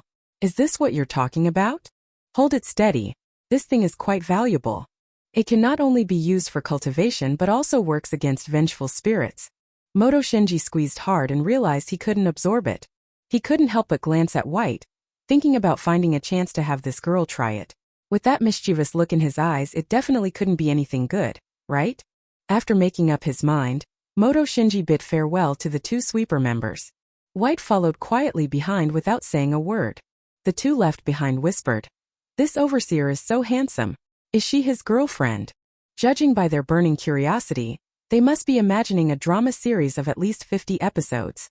Yet Moto Shinji, ignoring the beautiful women, fell into deep thought. The reserves of the Department of Special Affairs need to rely on soul orbs to suppress the vengeful spirit Akiji. Although they possess spiritual power, they still require rule-based items to restrain anomalies. And now that I've advanced to the third-tier soul, I should be considered one of the top performers, right? But at that moment, White interrupted his train of thought. "President, since this is the birthplace of the vengeful spirits, should we?" "I know what you're thinking. You believe we should completely resolve the vengeful spirits here, right? Isn't that the right thing to do?" "I'm not saying it's wrong. But this isn't the optimal method. Can you guarantee that capitalists won't develop new shopping malls? In fact, most of these vengeful spirits were abandoned infants from the past. The vast majority of them were abandoned by their biological parents, while only a small fraction were given up due to the inability to provide for them. It was an era where survival was a brutal struggle, and such abandoned infants had virtually no chance of living. It is only natural for them to harbor resentment. The little boy you encountered earlier was burned to death in his past life, labeled as ominous due to a physical defect. Such feudalistic beliefs have harmed generation after generation. However, there is no principle that holds the descendants accountable for the crimes of their ancestors. The vengeful spirits harming innocent people is, without a doubt, an unforgivable sin. Now, with the compromise offered by the mall on one hand, the vengeful spirits can find redemption through this folk song, and on the other hand, the lives of innocent people are also protected. Let it become an urban legend, something that people both fear and respect, while also serving as a reminder to revere life. If I hadn't come this time, you might have really died. For someone with spiritual power, you are still too weak. However, vengeful spirits may distort people's judgment of danger, which is why you keep heading toward perilous places. Then Moto Shinji launched into a 10,000-word explanation about White being a weakling, speaking with such biting sarcasm that it seemed utterly worthless, like glass beads clattering down one after another. However, simple-hearted girls are easily content. After Moto Shinji agreed to go shopping with her, White has really been tamed, the kind who doesn't hold grudges at all. So, after the two finished shopping at the mall, they found a restaurant. At this moment, a gentle breeze blew, and the water remained calm. White said with a serious expression, "Take out your hand." So the two of them aligned their arms parallel, and in the next moment, little White released his tightly clenched palm. A coin traced an arc through their line of sight. It landed precisely in Moto Shinji's hand. "This is the tool you use for your ability. Judging by your notes, it must be the power of prophecy." He looked at the front of the coin, which depicted a six-armed angel holding a spindle and a pair of scissors. "Yes, you can call it the Destiny coin." Urban Legends Chronicles continued. The author of this comic. Delayed again and again. I've waited so long to finally continue editing this video. You, the audience, have also been waiting for a long time. Following the conclusion of the mall ghost incident, Moto Shinji launched a seminar on the abilities of White. No one could have ever imagined that. This seemingly fragile and delicate girl. In reality, she is the agent of the goddess of destiny. "President, this destiny coin is the manifestation of my ability. If it lands heads up after being tossed, it proves that events are on the right track of time and is considered a success. The cost is the loss of memories for a certain number of days. So that's why you keep a diary. You trust me so much. Aren't you afraid I might kill you and take the coin for myself?" White quickly waved his hands in denial. "No way. The coin told me that staying by your side is the safest option. Otherwise, I wouldn't have come looking for you." Moto Shinji thought to himself, "A prophetic ability? That could actually help clear up some of the doubts in my mind. Let's see how accurate it is first." So he continued, "Use it now and let me see. Just ask what my true identity is." White's CPU was instantly baffled. Isn't he the president? But she obediently raised the coin anyway. The next moment, the coin spun through the air. It was caught steadily by White as it fell. It opened to reveal the side with the spider pattern. This was the front. In contrast, White closed her eyes with deep guilt and replied, "I'm sorry, President, but the coin cannot give me an answer to this question." What does it mean? Why can't she get an answer even with heads? Because in this timeline, the answer has reached the maximum limit of memory consumption days. The difficulty of the questions I ask depends on the number of days of memory consumed, and this has already exceeded 30 days, which is why an answer cannot be obtained. Moto Shinji gave a faint smile. It seems this ability isn't too overpowered after all. Then let me ask a new question. What items are in my home? And when White activated his ability again, the coin actually gave an answer. She looked at Moto Shinji with a childlike expression, as if there was something very dangerous in the president's home. Moto Shinji was not surprised at all. He stood up and said, I understand. You may leave the company. The prophecies within your usable memory range are of little use, unless you can prove you have stronger abilities. Suddenly, one of his arms was grabbed. Actually, I have another ability. It turns out that White's coin possesses another ability, to consume memories measured in years in order to temporarily alter a person's fate, whether it be life or death. Moto Shinji became somewhat interested in this answer. So, it seems there are actually 3 abilities related to this coin, each corresponding to the sun, moon, and year, with each controlling a different power, right? So, can you explain what the ability that consumes a month's worth of memories is? Realizing he'd been tricked, White finally came to his senses. So, President, you've been trying to get information out of me all along. Otherwise, would you have said it? Who told you to trust me so much? Your behavior is hardly that of a person with normal intelligence, so naive. Under this verbal assault, White felt as if he was about to fall apart.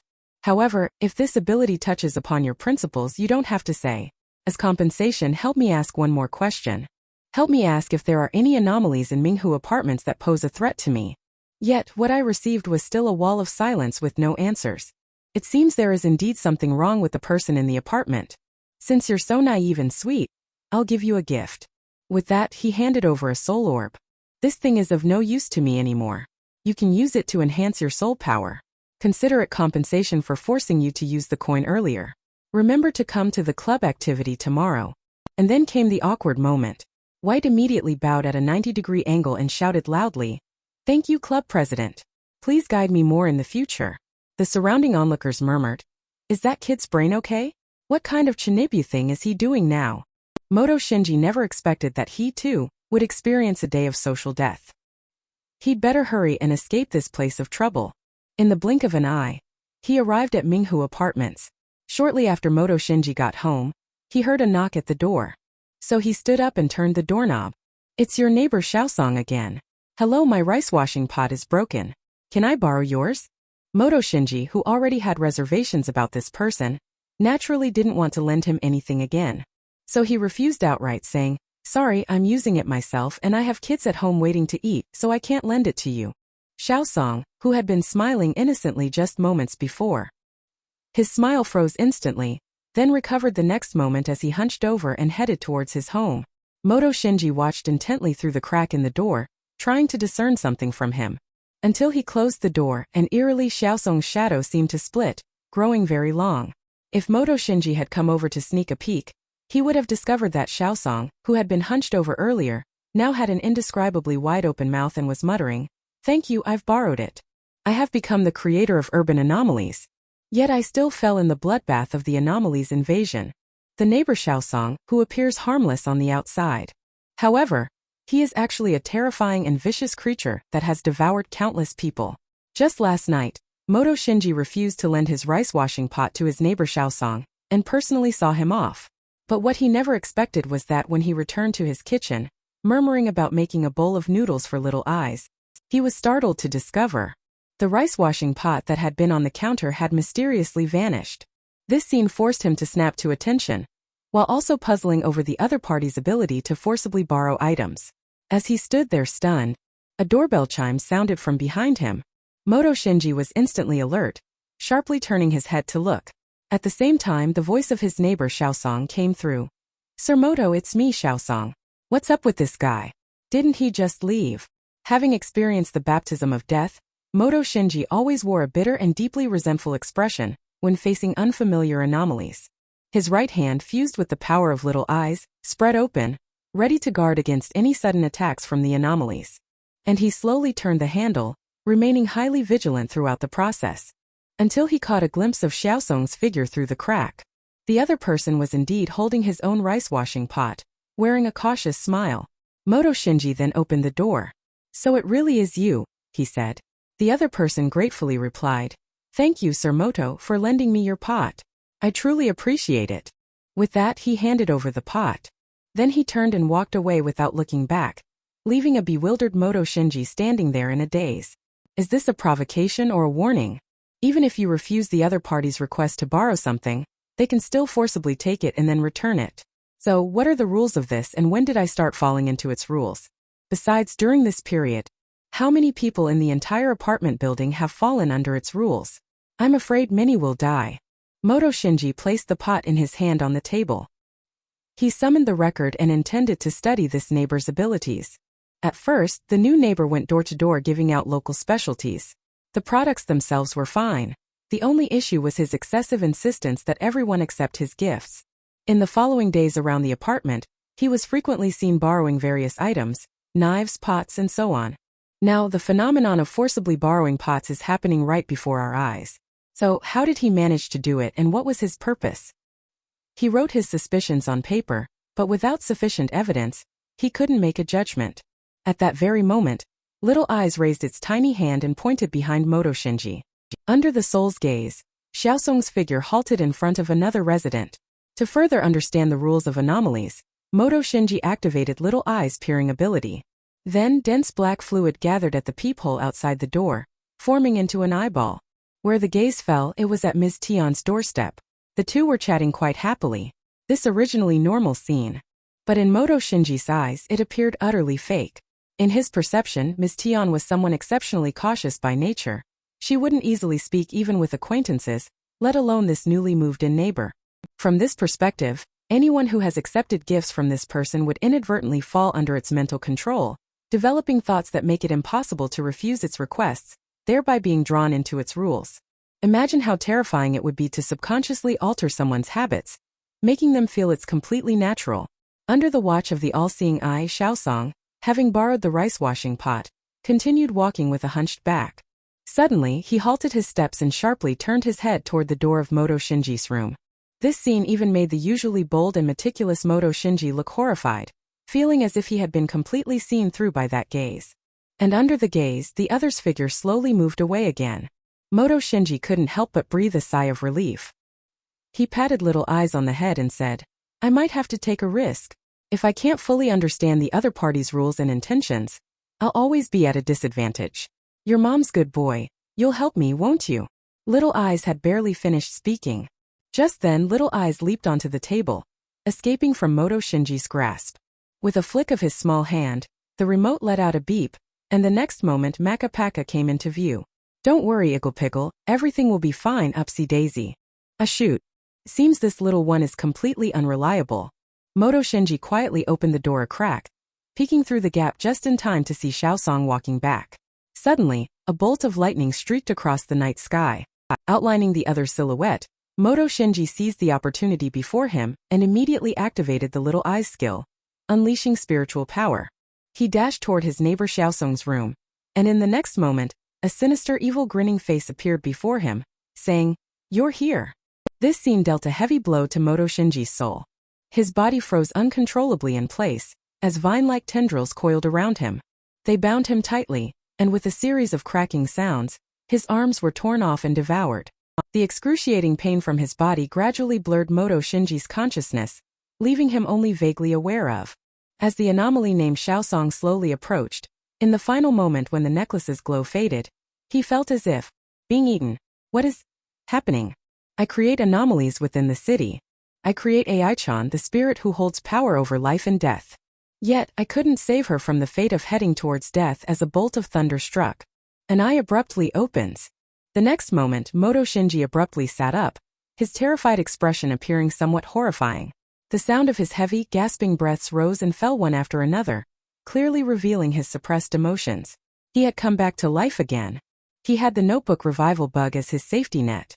Moto Shinji is very difficult to kill completely, even if his body is being consumed. But as long as there is still lifespan recorded for him in the notebook, he can be fully resurrected. He looked down at his tightly closed right hand. Moto Shinji didn't even get a chance to fight back before he was killed. This anomaly is like a ticking time bomb. We still don't understand its rules for killing. If this continues, everyone could become its prey. Just then, a small hand reached out and grabbed his arm. The trembling little eyes clung to Moto Shinji, looking utterly terrified. So Moto Shinji picked it up from the ground. What's wrong, Little Eyes? Starting to care about me now? I'm fine. But Little Eyes suddenly leaned on his shoulder. Ai-chan is missing. Moto Shinji comforted her while feeling puzzled. It can't be. If Ai-chan had disappeared, why didn't I sense anything at all? So he hurriedly summoned the notebook from his necklace. He intended to check Ai-chan's recent activity trail. And when the pages turned to the one about the Higanbana girl, but suddenly tore a corner of it. The next moment the notebook reacted violently. A page flew out, declaring the death of the Higanbana girl. Looking at the familiar figure on it, she had passed away so tragically. It felt like a thorn piercing Moto Shinji's heart. Department of Special Affairs, you've really done it now. You'll regret this. Just one day earlier, the River City Department of Special Affairs top think tank had approved the proposal to eliminate the Higanbana girl. Despite some opposition to implementing the Devour plan and concerns that the anomaly's god would grow stronger, yet the vast majority of members chose to remain silent, unaware that this decision would lead to their devastating downfall in the future. Ultimately, Kong Ping, the head of the Department of Special Affairs, was appointed as the executor of the Devour plan and immediately dispatched to the Sacred Mountain to initiate the operation. Approaching midnight, a car was traveling along the road. Beyond the area illuminated by the headlights, the surroundings were pitch black. Kong Ping was sitting in the back seat. He was carefully examining a file in his hand, a document about God, which contained its anomalies rules, methods to avoid death and more. Until the sound of brakes screeched, and the vehicle came to a steady halt. We've arrived at Mount God. That was a semicircular building constructed at the foot of the mountain, shimmering with a silvery white glow under the moonlight. I am Kong Ping, head of the River City Department of Special Affairs, and the executor of the Devour plan. The scene then shifts to the interior of the building, where there is a security checkpoint with continuous blue light beams connected. Kong Ping casually walked through the beams, and a system prompt sounded. Ding, genetic scan passed. Your identity is Devour Plan Supervisory Agent. Welcome. Inside the Divine Mountain Base, Kong Ping began gathering personnel and issued the highest directive. He went alone to the monitoring room. And in the monitoring room a young man was tied up. At that moment he was holding a mobile phone, and his eyes were covered with a blindfold. Kong Ping's voice then spoke up. Press the button on the phone under your thumb. This way you can find relief. The man gritted his teeth, his heart boiling with rage. And less than 100 meters ahead of him, a massive eye was slowly opening, staring directly at the man. The next moment, the man pressed the button on his hand. Isn't this the website containing the judgment rules of the Higanbana girl? Immediately after, the Hell Correspondence connection was successful. The man fell to the ground. Kong Ping stared straight at the screen in front of him. The figure of the Higanbana girl appeared right in the young man's monitoring room. A muffled call sounded from behind him. Ai-chan turned her head and glanced over. She realized that the young man hadn't been drawn into her illusion. Instead, she found herself trapped inside a transparent glass cover. And it was at this very moment of turning around. A touch of gray silently crept over the Higanbana girl's form. She was caught in the divine rules, and in the next moment, her body shattered and gradually dissipated. The surveillance monitor screen turned completely to static. Kong Ping slowly stood up, and a voice echoed in his ears. The power of the god will grow stronger once again. Before this, Kong Ping had learned through the world megaphone that the god could deal with the Higanbana girl. And indeed he has now accomplished it. Yet Kong Ping's heart was far from calm. As an anomaly itself, after devouring the Higanbana girl, to what extent will God evolve? This is something he dares not imagine. Perhaps in the near future, because of their actions today, the apocalypse will truly arrive. I thought I had everything under control. In the end I lost too much. What we have been searching for is what we already possess from the start. We always look around yet miss what we truly desire. This is why we often struggle to achieve our desires. I have repeatedly analyzed the weaknesses of human nature, and perhaps it's the pursuit of perfection in everything that causes us to overlook what we cherish most in the present. Since the Department of Special Affairs has chosen to declare war, they caused the death of the Higanbana girl. Then I'll make them understand. Higanbana girl cannot be killed, accompanied by the deduction of legend points. The silhouette of Higanbana girl gradually emerges from the notes, and this time, the rules of anomalies will spread across the entire world. A girl slowly materializes, her entire form enveloped in attire woven from the power of rules. Amidst Little Eye's astonished expression, The barefoot girl holding the higanbana stepped out once more, this time with a touch more maturity. Higanbana girl has successfully evolved, and her skills have been enhanced. Moto Shinji looked at the girl with satisfaction, feeling that spending over 100,000 legend points was well worth it. The next moment, the Hell Correspondence link was restored, covering the entire city. She plucked the petals, saying, "Let me erase your resentment. Perpetrators deserve to be punished." The death toll suddenly surged and Ai-chan's workload increased exponentially. Where the higanbana descends, the night sky is also tinged with redemption. In just a few minutes, Moto Shinji's legendary points have already surpassed 1 million. While Kong Ping, who thought he had dealt with the higanbana girl, he was also startled by the blood-red moon. How could this be? Hadn't she already been devoured by the god? Immediately summon the highest think tank of the Department of Special Affairs and activate the first level alert. You said the plan failed and higanbana girl has been revived. That's impossible. I just received a notification that the Hell Correspondence link has spread nationwide. The death toll is still surging, and the situation is now beyond our control. The current solution we can think of is to use the forced answer headset to communicate with the higanbana girl and get her to answer questions. But the very next second, the team members objected. What if higanbana girl has already formed an alliance with other anomalies? Everyone present realized the crux of the issue. Even before they decided to confront higanbana girl, the two sides were already in a hostile relationship. So I suggest we can use the god to kill higanbana girl again. If higanbana girl continues to expand her killing range, then let her extend it to the entire world. This way the pressure on us will lessen and naturally someone will deal with her. Elder Go is right. All of humanity is dealing with anomalies. Even if we go too far, at most we'll only face criticism. This makes me sigh with emotion. It seems ingrained in the Japanese marrow to never change their suicidal tendencies. Just like a dog can't stop eating filth. Such escalation of conflict is no less than roasting all of humanity over a fire. However, Kong Ping stated solemnly, I do not agree with Elder Go's proposal. If we attract imitation from other organizations, humanity will collapse without a fight. That would be a true disaster. And let us not forget, esteemed representatives of the industry, but you lack the ability to confront anomalies directly. You are under the protection of the Department of Special Affairs, which listens to your opinion solely out of impartiality. If Mr. Go is extremely dissatisfied, he can withdraw from the think tank of the Department of Special Affairs. These words also left him grinding his teeth in frustration, yet powerless to do anything. And about a few minutes later, a figure appeared here. Red Melody snapped angrily, "What do you old men want from me?" She said this while slowly shuffling forward. "We specifically called you here to assign you a task, and this task is quite special. It can only be done by someone with the ability to substitute death. For the next few days, you'll stay in the department. I'll have someone teach you how to freely use resentful emotion." And when Red Melody heard resentful emotion, her face instantly changed. "You don't mean higanbana girl? Wasn't she supposed to be dealt with by you guys? Even higanbana girl, who holds the privilege of life and death, she too cannot escape the relentless exploitation of unscrupulous bosses. I say, Ai-chan, even as the proxy of Yellow Springs, why do you still look so listless and dispirited? Boss, handling nationwide operations is exhausting. I'm completely worn out. Please approve my paid leave already, hey. Even as a sentient anomaly with clones handling the business, I still get exhausted, you know? If you keep exploiting employees like this, who knows, you might just bring about your own downfall someday."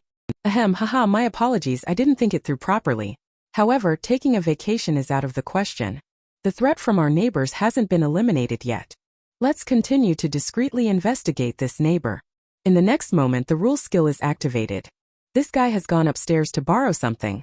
Under the all-seeing eye, the scene of the upstairs residents arguing comes into view. One is a cartoonist named Zhongyi, who previously refused to lend items to Xiaosong and might have bypassed Xiaosong's rules. The other is called Stone, a kind-hearted pushover. And just as Moto Shinji was speculating about the other party's anomaly's rules, a ding-dong sound reached his ears. "Mr. Zhong, your takeout is here. Please come out and get it." Oh no, the delivery person had pressed the wrong floor. He had rung Xiaosong's doorbell. And at that moment, the elevator door descended. Meanwhile, Xiaosong, who had borrowed a pot from upstairs, was about to appear on the 18th floor. Unaware of this, the delivery guy was still trying to push the door open to check the situation, just as the sound of the elevator arriving at this floor echoed. Moto Shinji hurriedly pushed the door open and yelled, You've got the wrong floor. The person you're delivering to is upstairs. This shout also stopped the delivery guy who was about to push the door open. He looked down at the order in confusion. Turns out it was really delivered to the wrong place. Thank you. You should leave quickly. The people in this household have some issues. But before he could finish, he suddenly realized. At that moment, Xiaosong had already appeared behind the other person. The young man was also startled by this scene. So it's Mr. Xiaosong who's back. You really are quite busy, aren't you? Not at all, not at all. Have I disturbed you? I'm truly sorry. Moto Shinji pushed the delivery guy away and said, You'd better leave quickly. Then he straightened his back and continued, Can I go to your place to take a look? The other person showed an awkward, sinister smile and said, Of course you can. Then he gestured toward the slightly ajar door and said, Please come in. With the notebook by his side, Moto Shinji naturally had no fear of dying again. He was even a bit puzzled by his inexplicable death last time. He hadn't expected it to be so easy to get in this time without dying immediately. This suggested that there might be new possibilities within the opponent's rules. As long as they agreed, immediate death could be avoided. It was worth a try. So Moto Shinji cautiously turned around and asked, Mr. Xiaosong? That sleazy, cold face replied, Please go ahead. I happen to be short of some gift packaging bags. Could you lend me one? Oh, so you want to borrow a gift bag? Moto Shinji tentatively reached out to take it. Yes, may I borrow it? The other person just tilted their head coldly and stared. Moto Shinji naturally didn't reach for it directly, instead staring back at the other person with equal wariness. Indeed, before he explicitly agreed to let me do something, everything here could kill me in an instant. So I decisively withdrew my right hand. It's inconvenient, isn't it? No problem. If you don't agree, I won't take your things casually. But at that moment the other person immediately handed over the item saying, No, of course you can have it. Please take it. So he tossed it over with a clatter, and there was actually something inside. Was it something that hadn't been given away? Sorry, I need to return Mr. Stone's pot. Did he give the order to leave? If I don't go, will I be forced to die again? Well, thank you. I'll take my leave now. An unharmonious voice sounded again. Please wait a moment. There are some delicious local specialties inside. Would you like to have a taste? This specialty is absolutely delicious. Especially the texture when you take a bite. Crispy and crunchy with a chicken flavor too. This guy is actually asking me to try the local specialty. Whether I agree or refuse, the outcome seems to be the same. How about trying to agree with him? Maybe we'll discover a new rule. So Moto Shinji also scooped up a piece. He put it to his mouth and took a bite. The next moment, a wave of nausea surged through him. This is fucking not a cookie. It's a human finger. Meanwhile, the Department of Special Affairs summoned Akiji and Red Melody. Akiji then said, Chief, I have no objections. Red Melody, with her ability to use shadows as substitutes, is indeed the best candidate to deal with the Higginbana girl. However, we recently discovered a special overseer whose spiritual pressure and spiritual power exceed those of ordinary overseers. Most importantly, his unique ability is resurrection. Kong Ping exclaimed in surprise. What's his name? His name is Moto Shinji and he is a student. I once lived by the belief that if I'm full, the whole family is full. Who cares about life and death? That was until I gained the special ability to create anomalies. I learned of the many injustices in the world, and the legends of anomalies slaughtering humans at will. When my loved ones around me departed one after another, I finally faced reality. Escaping cannot solve the problem, because anomalies will eventually catch up with me. After eating the rotten finger given by my neighbor Xiaosong, I have acquired a part of the other party's rules, but they are still incomplete. But just thinking about that disgusting finger, Moto Shinji felt nauseous at the thought. Death is a minor matter. Disgust is truly disgusting. And just as he glanced to the side, he noticed the two little ones were casually munching on biscuits. Hey, don't eat those biscuits. They're delicious, sir.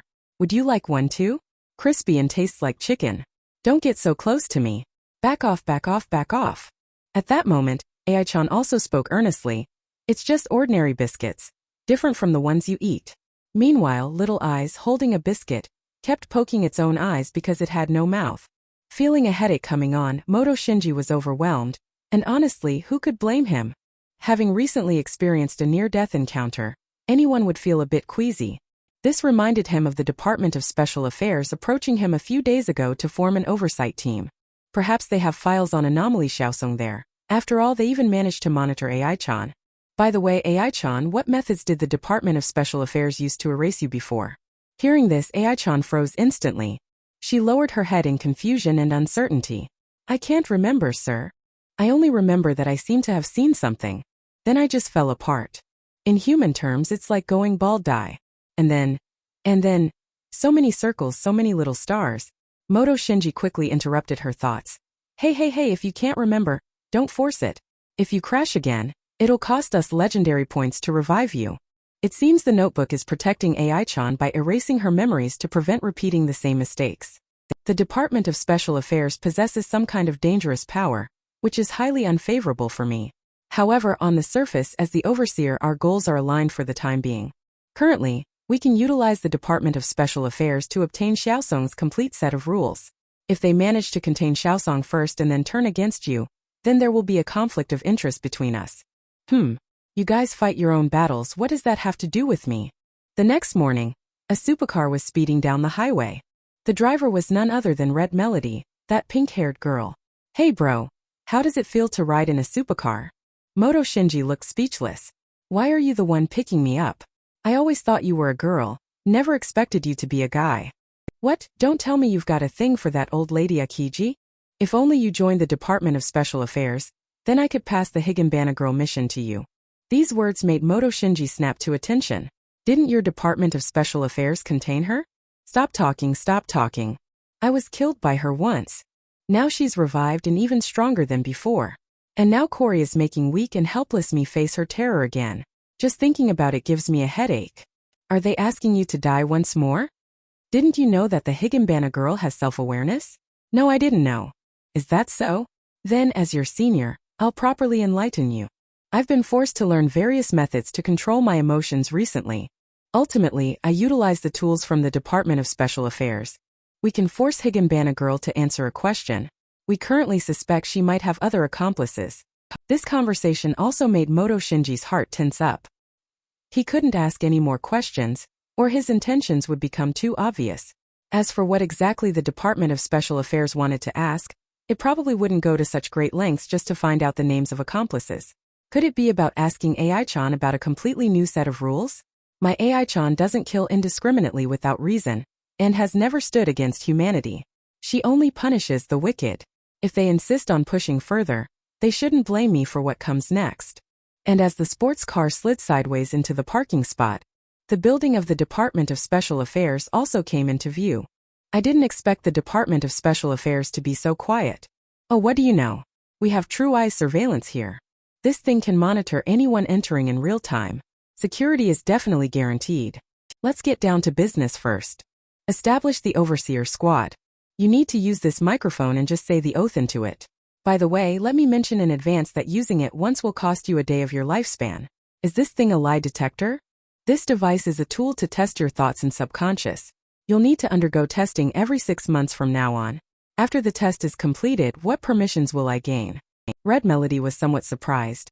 What permissions? You want to know something? Like the Higginbana girl's file or something? Maybe I can help you out. Don't even think about it. That's only for the section chief to see. You'll get some permissions later, but they'll be based on your current abilities. Don't bother with the rest. Alright, I'll get started then. After taking a deep breath, Moto Shinji spoke slowly into the microphone. I will never betray humanity. But suddenly a loud screech came from the microphone. Urban Legends Chronicles continues with more thrilling stories. I will never betray humanity. This is what I said on the testing machine at the Department of Special Affairs, but the overwhelming reaction caught me completely off guard. And just as Moto Shinji was about to use his notebook to protect himself, the prompt indicating the test had passed sounded once again. I said, "Shouldn't your props be inspected?" With such a loud noise, I thought Red Melody was about to explode. Red Melody curled her lips and replied arrogantly, "Don't talk nonsense. Hurry up and fill out the form." But when she saw the basic information filled out by Moto Shinji, he also voiced his own opinion. "Kid, I don't think it's a good idea for you to place the Oversight Club within the school. Because, according to the summary from the Department of Special Affairs Research Institute, the emergence of anomalies is closely linked to humans. In short, the more people there are, the higher the probability of anomalies appearing. Come to think of it, that does seem quite possible. It's your turn." Enforcing indiscriminate killing rules via the internet.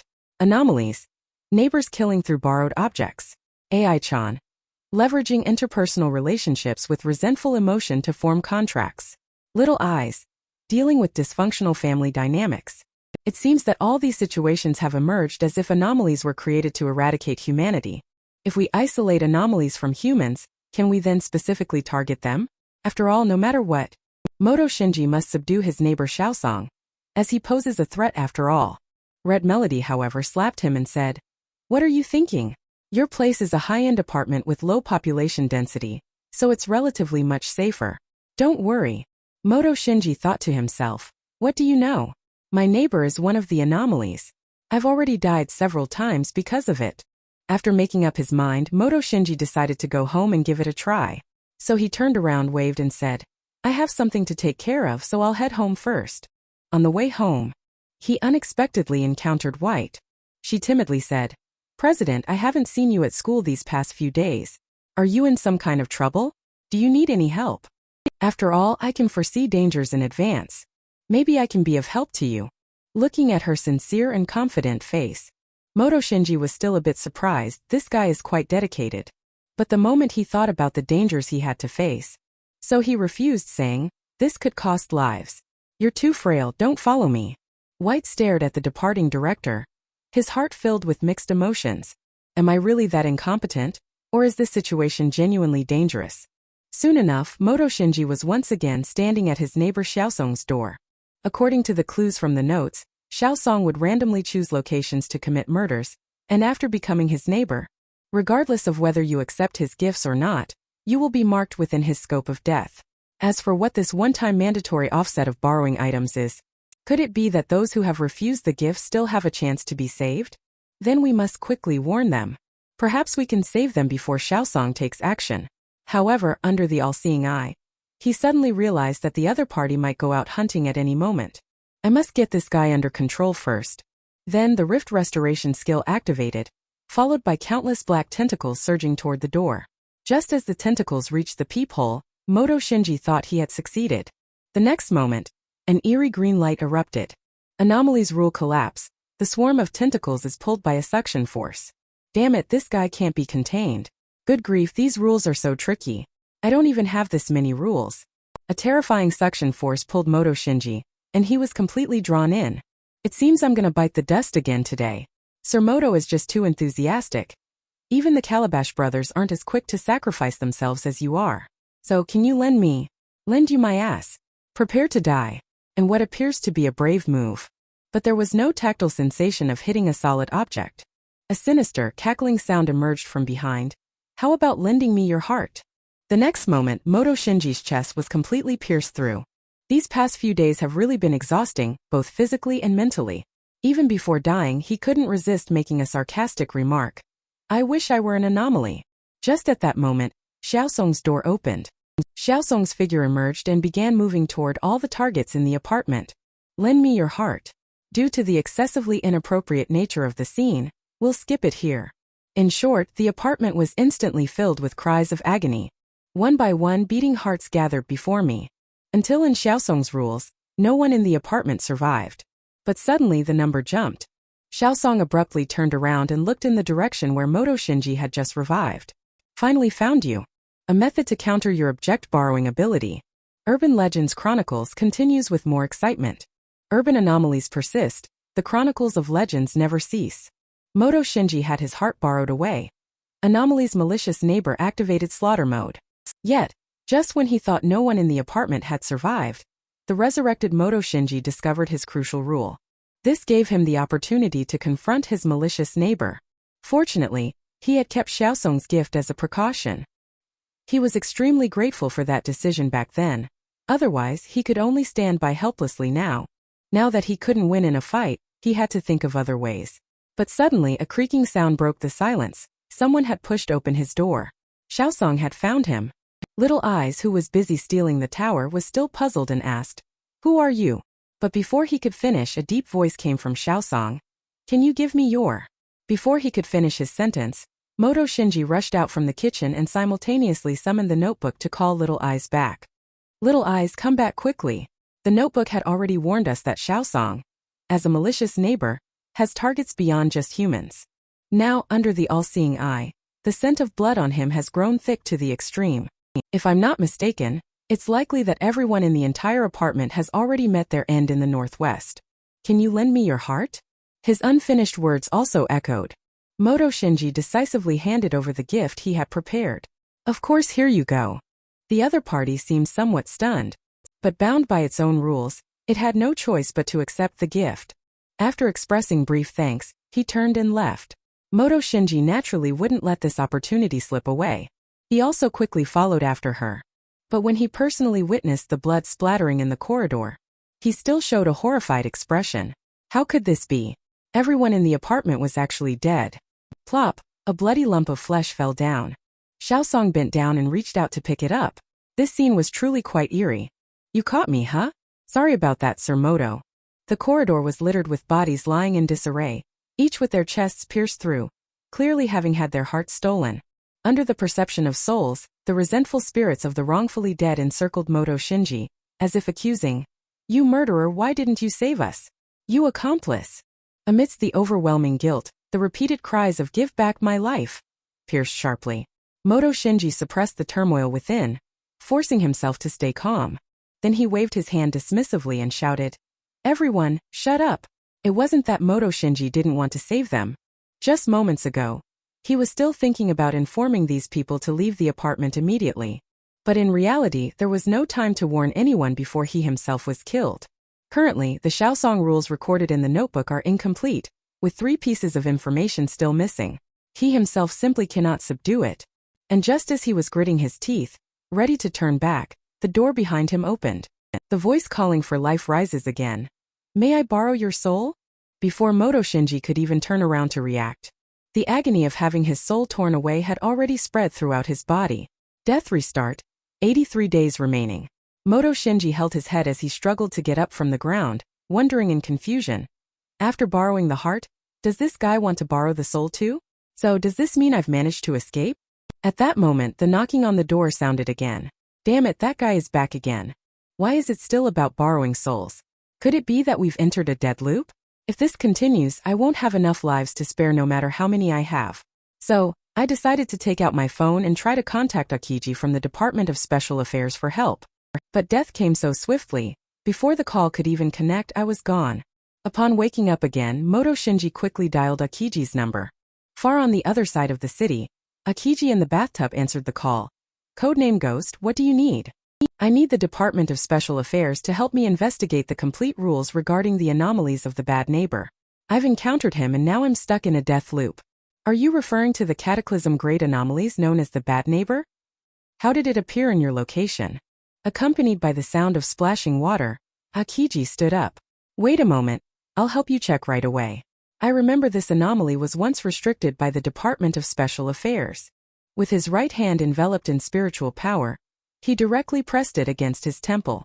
Immediately retrieve the files on the evil neighbor anomaly and transmit them to me using the brain fax machine. The next moment, Akiji's right eye snapped open. Data stream flickered in his pupil.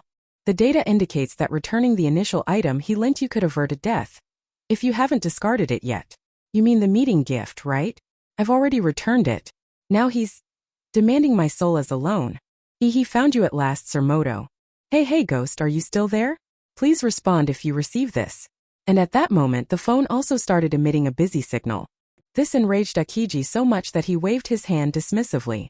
She completely disregarded whether her boundless charm might be exposed. Of course that part isn't for you to see. Those who haven't finished their homework, make sure to complete it before watching. 1 minute later, Moto Shinji tapped on his phone and said in a weary voice, Akiji, are you still there? I'm still here. Are you okay now? A heavy panting sound came from Moto Shinji's mouth. I'm still alive. Then listen carefully. You might have encountered the rule completion of anomalies. According to the investigation by the Department of Special Affairs, each anomaly is the embodiment of a rule, but their rules also have loopholes. To complete these rules, anomalies use humans as nourishment to enhance themselves. Originally, the evil neighbor would forcibly take the victim's heart as a target, and the victim could avoid death by returning the initial gift. However, after its rules were completed, It broke through the limitations and upgraded to forcibly taking the victim's soul. Back then, to deal with the evil neighbor, the Department of Special Affairs sacrificed 4 overseers before finding a way to restrict it. They used a special item called the replication and split seal. Once stamped on a person, it would split their body and soul into 100 corresponding copies. However, the replicated and split souls were extremely weak, rendering the individuals like walking corpses. The Department of Special Affairs thus confined it within a single building. After the evil spirit borrowed the souls of these replicas, it deemed these people unworthy of being its neighbors, rendering the seal's function useless. Upon hearing this, Moto Shinji gave a sinister smile and asked one more question. The person who stamped this seal won't die, right? After receiving Akiji's confirmation, Moto Shinji had a bold idea. I want to borrow this stamp. His goal was simple: to wait until the evil neighbor discovered that the borrowed soul was incomplete. Then the time for his counterattack would come. Urban Legends Chronicles. I have created urban anomalies. Yet I'm trapped in a death loop. Every time I resurrect and wake up, this creature before me devours my soul. I tried to contact the Department of Special Affairs for help, and the other party also promised to lend me the split seal. I watched the drone descending from above. Moto Shinji continued into the phone. Your Department of Special Affairs is quite efficient, huh? Thanks. A good luck blessing also came through the phone. Moto Shinji couldn't wait to open the box, and inside was exactly the copy and split seal. So he picked it up, quickly unbuttoned his clothes, and slowly aimed the object at his chest. In his vision, streams of spiritual power swirled around the seal. As the seal pressed into his skin, the surging spiritual power erupted completely. The next moment, Moto Shinji's soul was equally split into 100 pieces, a strange sensation lingering in his heart. A creaking sound echoed, "That guy is here again." Looking at the room full of identical soul anomalies, Xiaosong was also stunned, standing in place. Naturally, he wouldn't pass up the chance for a feast. And its rules slowly emerged at that moment. He finally unlocked all of its regulations. And its hunt began at this moment, accompanied by the devouring of the soul fragments. The rules of the notes finally revealed all the information about Anomaly Xiaosong, including the name. Moto Shinji smiled wryly to himself. So that's how it is. It seems that as long as it's not a complete soul, he will keep harvesting even if the soul fragment has been taken by him. But now that I know your name, Song Yongzhu, it's my turn to return the favor. Moto Shinji immediately chose to restart by suicide. Another life lost. He's been defeated countless times at the hands of this guy. After reviving, Moto Shinji once again dialed the Department of Special Affairs Akiji and recounted the outcome of his failure. But he had come up with a better plan. However, he needed to prepare the Department of Special Affairs for what was coming. As you might have guessed, once you know the names of the anomalies, the most effective method is naturally AI-chan. What? You want to use anomalies to deal with anomalies? Akiji showed a shocked expression, and the reason she was so surprised was, she naturally suspected that the other party was the mastermind behind reviving Higanbana girl. But he was just a student. If that were the case, how could he be trapped in the loop of the malicious neighbor? Moto Shinji tentatively asked, doesn't the Department of Special Affairs have a way to completely subdue the malicious neighbor? Then I'll have to try my own method. Tell me your idea. I want to summon Higanbana girl through a contract, since I already know her name. Moto Shinji said as he activated the notebook. At the same time, the Higanbana girl appeared within sight, and a soft "my lord" was heard. Moto Shinji quickly made a gesture for silence, signaling AI-chan not to speak. Akiji continued, I don't recommend you do this. Once you form a contract with the Higanbana girl, no matter what abilities you use, you cannot escape her rules. Your logic is sound. The Department of Special Affairs has indeed had cases of completely subduing anomalies. In the neighboring city, the ghost Buddha statue was once used to confine the anomaly girl. However, maintaining this sealed space requires an immense amount of pure mental energy. So, under these circumstances, could you help me apply for such a rare item that also demands a significant price? Akiji opened his mouth to say something but ultimately remained silent. So the little acting prince, Moto Shinji, began his righteous and fearless mode. Therefore, now this is the only way I can restrain the evil neighbor and prevent them from causing more harm to the world. After all, living one more day is still a day. My soul wanders in hell. What difference does it make compared to this endless cycle of death now? After a long while, Akiji spoke up. I understand. Yet, her heart was filled with mixed emotions, secretly admiring the young man. Even if it meant trapping his soul in hell forever, He was determined to restrain the anomalies. One couldn't help but admire Moto Shinji's courage and resolve. However, what she hadn't anticipated was, Moto Shinji is actually the master of the Higanbana girl. There was never any mention of a soul being trapped in hell forever. He intends to complete and strengthen the rules of the Higanbana girl. After spending millions of legend points, Moto Shinji finally patched the loopholes in AI-chan's rules. He wants to ensure that this troublesome neighbor can never escape his hell. Ding dong, the Grim Reaper is here again. And as it pushes the door open and enters, Moto Shinji also took the Higanbana handed over by AI-chan. My dear Sir Moto, I'm here again. Song Yongju, it's time to pay back for the evil deeds you've committed. So with a wave of his hand, petals fluttered, sending them to hell to reside forever. Then, AI-chan's rules enveloped the entire room, including the troublesome neighbor, Xiaosong. The scene shifts back to the blood moon-drenched shores of Yellow Springs Lake. On the small boat lay the wicked neighbor, Xiaosong AI-chan, slowly stirring the lake water with a wooden oar, propelling the boat forward. Xiaosong suddenly opened his eyes. He slowly rose from the small boat and handed over the blood-stained bag of local specialties with both hands. I'm the newcomer, Xiaosong. These are some local specialties, please guide me. Before he could finish his words, the black mist spirit snake from the lake water darted out, snatched the bag from Xiaosong's hand, and simultaneously encircled him completely. Seems they welcome you very much. Don't worry, you'll soon meet more good neighbors. All of this was arranged for you by the adults. Once you get there, you must thank them properly.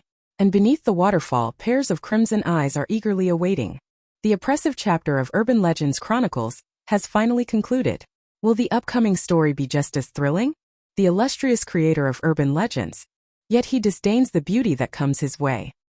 He gazes at the Higanbana mark on his chest. Moto Shinji still intends to keep it, after all. Only this way will it not arouse the suspicion of the Department of Special Affairs. The thought of that nasty neighbor who had tormented me for days finally serving his sentence under AI-chan's rules. Moto Shinji felt somewhat relieved, and upon hearing AI-chan's report of the wicked neighbor's deeds in hell, this guy really knows how to adapt to local customs. He kept trying to give trash as gifts to the souls in hell. However, AI-chan confiscated it all.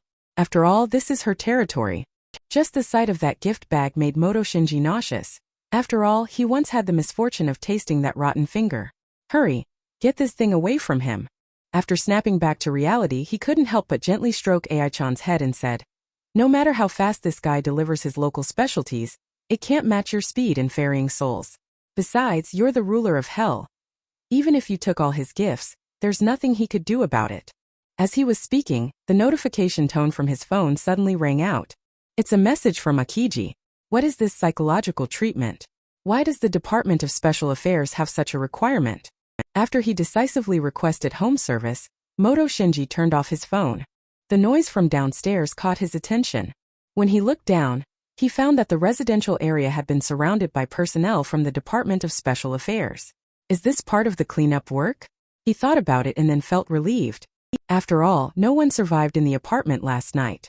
And after waiting for half an hour, the psychologist from the Department of Special Affairs actually showed up. The visitor's name is Sherry, the psychologist from the Department of Special Affairs. Hello, you must be Lord Ghost, right? I'm here to provide you with treatment. Starting today, we're neighbors. Lord Ghost, I look forward to your guidance. Moto Shinji didn't mind and said, just call me Ghost. Looking at the clean and tidy corridor, the Department of Special Affairs cleanup ability is quite fast. Not a trace of blood can be found. Upon closer inspection, the tables, chairs, and benches are all gleaming brightly. This woman will be living here from now on. Is the Department of Special Affairs planning to keep an eye on me? Moto Shinji decisively turned around and headed towards his room. The woman quickly followed, seeming to have noticed something, and hurriedly explained, Lord Ghost, please don't misunderstand. The Department of Special Affairs sent me not to monitor you. The Department of Special Affairs highly values talents like you, my lord. Moreover, such a tragic incident has occurred here, which is why they sent me to accompany you, to help ease the resentment in your heart. The woman spoke while linking her arm with Moto Shinji's. A pure yet charming expression appeared on her face. This woman is not simple. Not only is she observant, but she also wants to lower my guard. However, Moto Shinji wasn't buying it. In this dog-eat-dog world, he let out a light sigh and pushed open his door. I don't like all those roundabout explanations, and I never said I wouldn't cooperate with your work. Let's start the treatment now. I prefer things to be more direct. The woman chuckled behind her hand. All right then. So Sherry went straight to the sofa and put down her handbag. While kneeling, she unbuttoned her white coat. After preparing herself, she turned her head and said, Please lie down, sir. Moto Shinji was screaming internally. What's going on? Wasn't this supposed to be psychological therapy? Why does it feel off? Nevertheless, he complied. Regardless of the woman's intentions, cooperating couldn't hurt. He raised his hands as she requested, palms facing upward. The woman grabbed his hands and blew on them. Is modern psychotherapy this diverse now? It even includes massages? But when the woman pulled out a gift box and placed a crystal in his hand, he no longer thought that way. The next moment, the psychic crystal turned black. At the same time, Sherry was greatly shocked. Lord Ghost, this item is called Psychic Crystal, developed by the Department of Special Affairs to detect psychological risk levels. So, what does it mean when it turns black? There are only two possibilities for this psychic crystal turning black. The first is psychological pressure caused by immense pain, and the other is psychic contamination, commonly known as corruption. I'm sorry, sir, but I need to test something again. With that, the woman removed the clock pendant from her neck. Then she swung it back and forth in front of Moto Shinji. Moto Shinji thought to himself, This is bad. She's trying to hypnotize me. So he quickly stood up. He snatched the clock pendant from the woman's hand and grabbed her right hand with his other hand. But before he could close his arms, the woman's body went limp and collapsed, falling into Moto Shinji's embrace before he could even react. Moto Shinji flung her aside immediately. What is this woman playing at? Trying to hypnotize me for a setup? As he looked at the sleeping woman and the clock pendant in his hand, he understood. It seems this person's consciousness has already infiltrated his inner self. With the clock ticking away, the next second, the woman's consciousness plunged into a sea of water. A suffocating sensation spread throughout her body. Could this be Ghost's mental world? Immediately after, Sherry was struck by a tremendous force, was violently dragged downward. After opening my eyes again, what I saw was a scene of utter devastation. An upside-down city, a blood-red environment that sketched out an intense sense of oppression. Moreover, I could faintly sense the presence of anomalies. While she was still in a daze, the scene in the sky changed once more. A pitch-black sphere, resembling a black hole, appeared in the air. From Sherry's perspective, it looked like an eyeball. It opened its eye. This was more like an anomaly so powerful it was suffocating. Sherry's figure appeared so insignificant in comparison. Could this be the gap between humans and anomalies? Is humanity destined for extinction? Has Lord Ghost's subconscious already begun to disregard life? Sherry dared not think further. She feared that Moto Shinji, if he continued, would endanger society. She had to do something. Find Moto Shinji's subconscious and try to awaken him. With that, she leaped into the city streets of the scene. But before she could steady herself, the ground beneath the street cracked open. Then the ground collapsed and she fell. As she continued to plummet, her mind had no time to form a coherent thought. A giant eye appeared before her. Sister, you look absolutely delicious, it said. Urban Legends Chronicles continues with more thrilling stories. Unfazed even by death, yet a past scene has long become my inner demon. Department of Special Affairs psychotherapist Sherry. She uses a clock pendant for self-hypnosis. She successfully entered Moto Shinji's consciousness. But when she saw the giant eye with her own eyes, she couldn't help but shiver a few times. The next moment, countless tentacles shot toward her. One after another, wounds appeared on Sherry's body, the pain forcing muffled whimpers from her lips. But she still clenched her teeth tightly, trying to keep herself awake. It seemed as if she had thought of something. She quickly began to fumble around on herself. The next moment, a pure white ring was placed on her hand. This was the radiant ring developed by the Department of Special Affairs, used by healers to break through mental attacks. She slightly bent her waist, crossed her hands in front of her chest, and assumed an attacking stance while murmuring under her breath. All conditioned phenomena are like dreams, illusions, bubbles, shadows, like dew and like lightning. Thus should they be contemplated. As the last word fell, the ring of radiance erupted in a blinding white light. The once pitch-black and blood-red consciousness space instantly became riddled with holes and gradually faded away. The scene shifts and Sherry's figure appears on a surface of water. Snowflakes began to drift through the air as she clutched her injured arm, the biting cold gnawing at her spirit. However, she did not stop and continued to press forward. She had to enter Moto Shinji's subconscious, or the treatment would not be considered successful. But finding the root of the problem is likely to be much more difficult. Soon, a small boat abruptly appeared before her eyes, and there seemed to be someone on it. The newcomer was none other than Higanbana girl, her questioning voice already ringing out. Are you here to see the master? Sherry froze instantly, staring at the girl before her with long black-purple hair, crimson eyes, and a sailor uniform printed with Higanbana. She was Higanbana girl. She pressed her hand tighter over the wound, unable to help but wonder.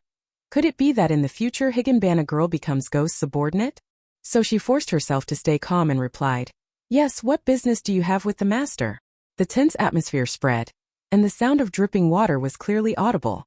Tell the truth or you'll be stuck here forever. This direct warning successfully dashed Sherry's idea of making up a story.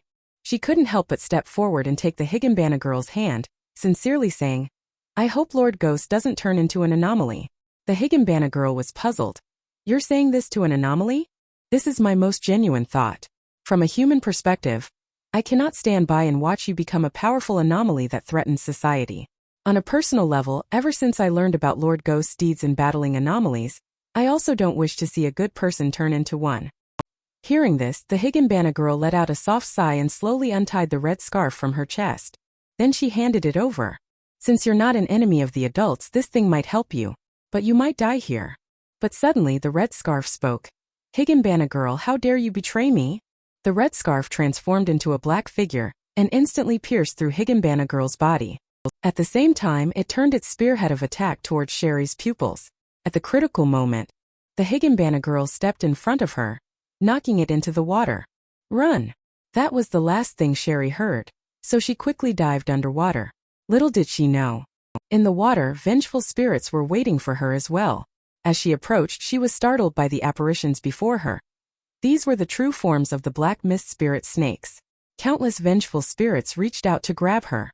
These vengeful spirits were likely the innocent victims who had met tragic ends at the hands of the anomalies. A chorus of deathly cries echoed incessantly as Sherry's body was seized, and her gaze fell upon a glimmer of light directly below, which was precisely where Moto Shinji's emotional turmoil lay. Left with no other choice, Sherry had to rely on her own abilities. Her ability was to weave dreams. To help Moto Shinji resolve his inner conflicts, he had to re-enter the source of his troubles himself. In reality, Moto Shinji looked at the woman lying on the sofa, feeling somewhat speechless. Isn't this woman here to treat herself? Why does she look like she's about to die? If something really goes wrong, the Department of Special Affairs should be able to handle it, right? But suddenly, a wave of dizziness washed over her. What did this woman do? Before he could think further, he had already passed out. When he opened his eyes again, before his eyes were actually his two club members, Li Zhongxing and Xia Linlin. Wasn't this the exact moment they had invited him to play the game? It's your turn? And when he saw the chat group on his phone clearly, he instantly became unsettled and quickly deleted that group. While speaking, he snatched Xia Linlin's phone. Shinji, what's wrong with you? They both asked in confusion. Ignoring them, Moto Shinji manifested the rule of notes in his right hand and tapped it toward the phone. With his current abilities, capturing anomalies like, it's your turn was all too easy. After receiving the prompt from the notebook, Moto Shinji, cold and devoid of emotion, is gradually darkening inside. Subconsciously, he dreads losing his two friends again, which fills him with immense self-blame. Unbeknownst to even himself, a demon has already taken root in his heart. Accompanied by the prompt indicating a successful recording, Moto Shinji is also on the verge of completely turning to the dark side, becoming a slave to the rules. But at that very moment, two calls rang out. Li Zhongxing was seen holding Moto Shinji, while Xia Binbin shouted his name loudly. Shinji, don't turn yourself into that kind of person just to save us. You should never have been indifferent to life. What are you all doing? We already know we're dead. We're just happy you came to see us. The two suddenly rushed into an embrace. Please don't do anything reckless. We've already seen it in you. Your efforts to avenge us are enough. Memories of the past flashed through Moto Shinji's mind. Isn't it good that I've become stronger? It's definitely good that you've become stronger, but we remember. Your initial wish was to punish the world's evils, using anomalies to defeat anomalies. Let humanity survive. The dream is shattered. It's time for you to wake up. Urban Legends Chronicles. In this world there is nothing but black and white, good and evil, right and wrong, truth and falsehood. Yet, possessing the formidable power of the notebook, I find myself uncomfortably caught in between. At one point I even chose to embrace darkness out of self-blame and guilt. Fortunately, this woman does have a few tricks up her sleeve. She used a round of psychological manipulation to pull Moto Shinji back from the brink of darkness. He watched the Department of Special Affairs personnel cleaning up downstairs. Moto Shinji finally dialed Akiji's phone number. "Ghost, what's the matter? You're looking for me?" "I want to ask, the Department of Special Affairs has taken over the residential property management. How will these people manage their lives in the future? You've dismissed them without providing any compensation. The living haven't been resettled properly. Instead, their situation has become even more difficult. What kind of guardians are you?" Moto Shinji, as the overseer, feels guilty for failing to save the residents of the community. That's why he voiced his concerns to Akiji, and after receiving Akiji's promise, "I believe the unemployed will be properly taken care of soon." Moto Shinji then turned to the person behind him and said, "Are you satisfied now? You truly are a capable psychologist. Thank you for your compliment, but this is actually a projection of your subconscious mind, not my intention. So can we leave now?" "Of course, but you'll need to undergo one more test." In the blink of an eye, Moto Shinji fully regained consciousness from his coma. Sherry hurriedly brought over a drink. "Sir, you're awake. This is freshly brewed black tea. Please have a taste." Moto Shinji took a sip. "Let's begin the final test." Sherry immediately started rummaging through her bag. While pulling out the psychic crystal, she explained the follow-up work of the Department of Special Affairs. It was clear that Sherry had relayed to the department the suggestions Moto Shinji had mentioned in his subconscious. In this regard, the Department of Special Affairs has done quite well. At least they're willing to listen to advice. Gazing at the psychic crystal emitting a brilliant blue light in his hand, which did not turn black this time, Moto Shinji felt his heart settle. In the previous episode, Moto Shinji willingly spent hundreds of millions of legendary points of his own accord. He almost became an anomaly. That dream felt so real. Once the physical body turned into an anomaly, all rationality was lost. Only the thrill of killing remained. "Don't worry, I'll do my best not to become an anomaly." It was at that moment that the doorbell rang at Moto Shinji's place, and Sherry offered to answer the door. As she turned the handle, a figure swiftly bowed and simultaneously extended a gift in hand. "President, I came because I was worried about you. Please accept this gift." 1,000 words omitted here. Just imagine the awkward scene of a devoted fan meeting their idol. And when she finished speaking, she stole a glance. A pair of peaks came into her view. The two stared at each other wide-eyed, and an awkward atmosphere instantly filled the entire room. Thinking about his own cringeworthy behavior, White could practically dig out a 3-bedroom apartment with his toes. "Can we please make sure there's actually someone there before speaking next time?" Fortunately, Moto Shinji spoke up, averting the crisis of the floor getting dug through, while Sherry covered her mouth and chuckled. She called Little White inside. White then took a closer look at the stunningly beautiful girl beside him. To ease her embarrassment, Moto Shinji turned on the TV, but unfortunately, the TV was broadcasting a report on the recent series of kidnappings in River City. Moto Shinji was somewhat surprised, wondering what was going on. Sherry then explained, "Sir, you have been busy dealing with the troublesome neighbor lately, so you probably haven't heard about this series of kidnappings. It is said that the kidnapper is extremely vicious and cunning. The Public Security Bureau has been unable to capture him, and has even sought assistance from the Department of Special Affairs." At that moment, Moto Shinji caught a glimpse of Ai-chan hidden in the corner. Judging by her serious expression, it seemed she had something important to discuss. So Moto Shinji excused himself by saying he needed to make a phone call, leaving the two of them to talk first. He went to the study and summoned the notebook. He examined it carefully. He looked at the less than 1,000,000 legendary points on it. He couldn't help but ask, "Ai-chan, your performance has shrunk. Logically, the legendary points used up before should have been replenished overnight. Why is it only a little over 800,000? Chibi Ai-chan has logged in. Fresh from her recent promotion and raise, she naturally couldn't stand the ruthless boss's exploitation, so she angrily exclaimed, "All kidnappers deserve to die. So it's the one that's been affecting your business. But you're right, while we can't always count on good deeds being rewarded, we can certainly ensure that bad deeds are punished. I have a great idea right now." Watching her master's sinister expression, Ai-chan transforms into an adoring fan, thinking, "This is exactly the vibe. Let me add another friend for you in Little Eyes." The 4th urban legend is about to make its debut. Stay tuned. Urban Legends chronicles a new urban legend? When legends become reality, a chilling and mournful lament will be played. Ghost Call brings a fresh beginning. Death omens will be sent to every kidnapper and thug. After seeing off White and Sherry, Moto Shinji then threw himself into creating new urban legends. And while surfing the 5G network to gather material, he came across a story about a masterpiece created by a child prodigy on his deathbed. However, the birth of a genius is often accompanied by a tragic story. Due to his passion for music, Yoshuen gained nationwide popularity. But it also attracted the attention and greed of evil forces. Kidnappers abducted Yoshuen, extorted his family for a huge ransom, and threatened them not to involve the police. Helpless, Yoshuen's parents agreed not to report the case and paid the ransom. Meanwhile, unscrupulous media outlets sensationalized the news of Yoshuen's kidnapping to attract viewership. To reassure the Public Security Bureau launched a rescue operation for Yoshuen. Yoshuen still passed away, with his last moments spent composing a new piece titled, A Fresh Beginning.